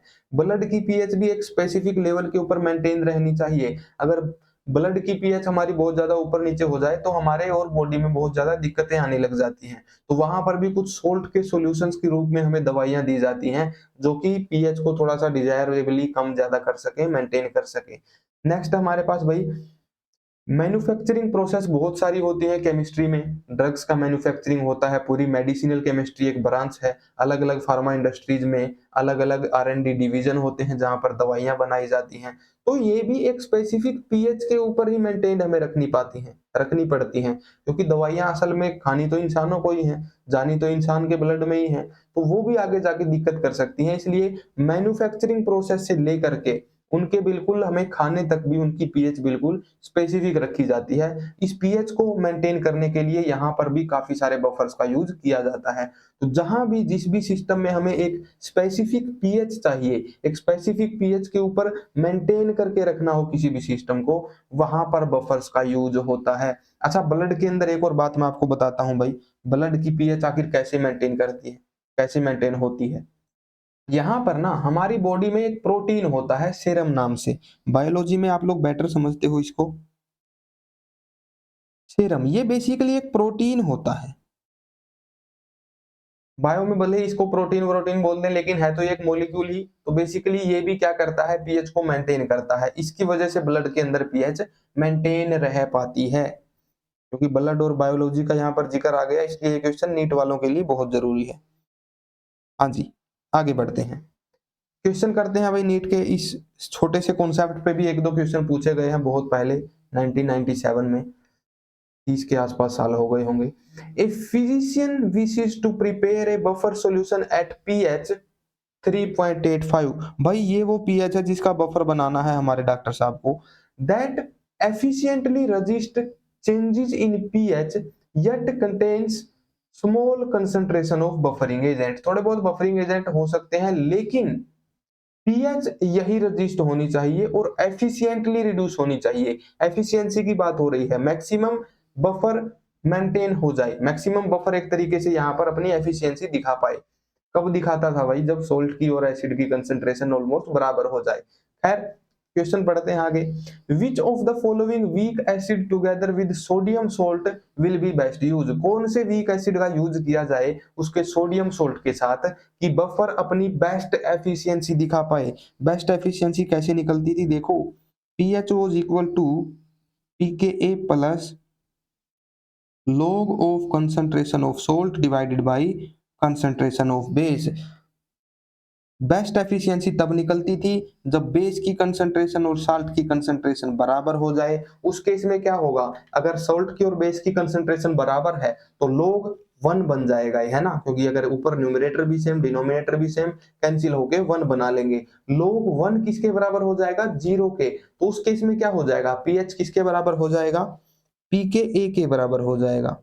बिल्कुल सेम डेरिवेशन है जो हमने एसिड्स के केस में किया था। तो मतलब अगर हमारे डॉक्टर साहब को ये चाहिए कि पीएच 3.85 मेंटेन हो सके, तो उसे ऐसा एसिड चूज करना पड़ेगा जिसके लिए पीकेए भी कितना है भाई, ऑलमोस्ट 3.85 ही हो। इतना ही पीके होना चाहिए उस एसिड का। सभी एसिड के पीके हमको दिए हुए हैं भाई।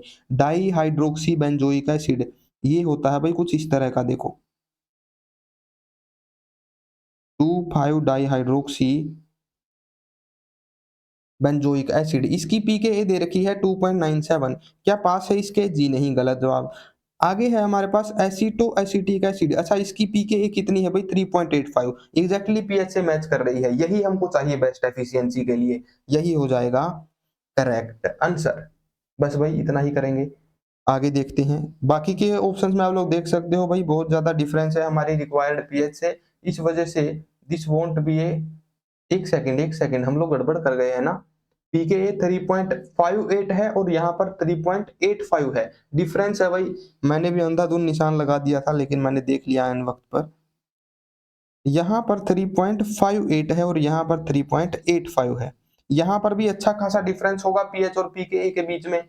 नेक्स्ट देखो भाई, मेटाक्लोरोबेंजोइक एसिड, इसकी है 3.98 पीकेए, इसकी वैल्यू है 3.98। और हमारे पास पैराक्लोरोसिनेमिक एसिड है जिसकी पीकेए है 4.41। तो ये तो बहुत ही दूर हो गया। इन दोनों में से हमें देखना पड़ेगा कि किसकी पीकेए क्लोजेस्ट है हमारी रिक्वायर्ड पीएच के। ये हम लोग देखते हैं भाई। ये कैसे देखेंगे, इनका डिफरेंस निकाल लो, आपको ऑटोमेटिकली पता चल जाएगा कि किसकी पीकेए पीएच के ज्यादा क्लोज है।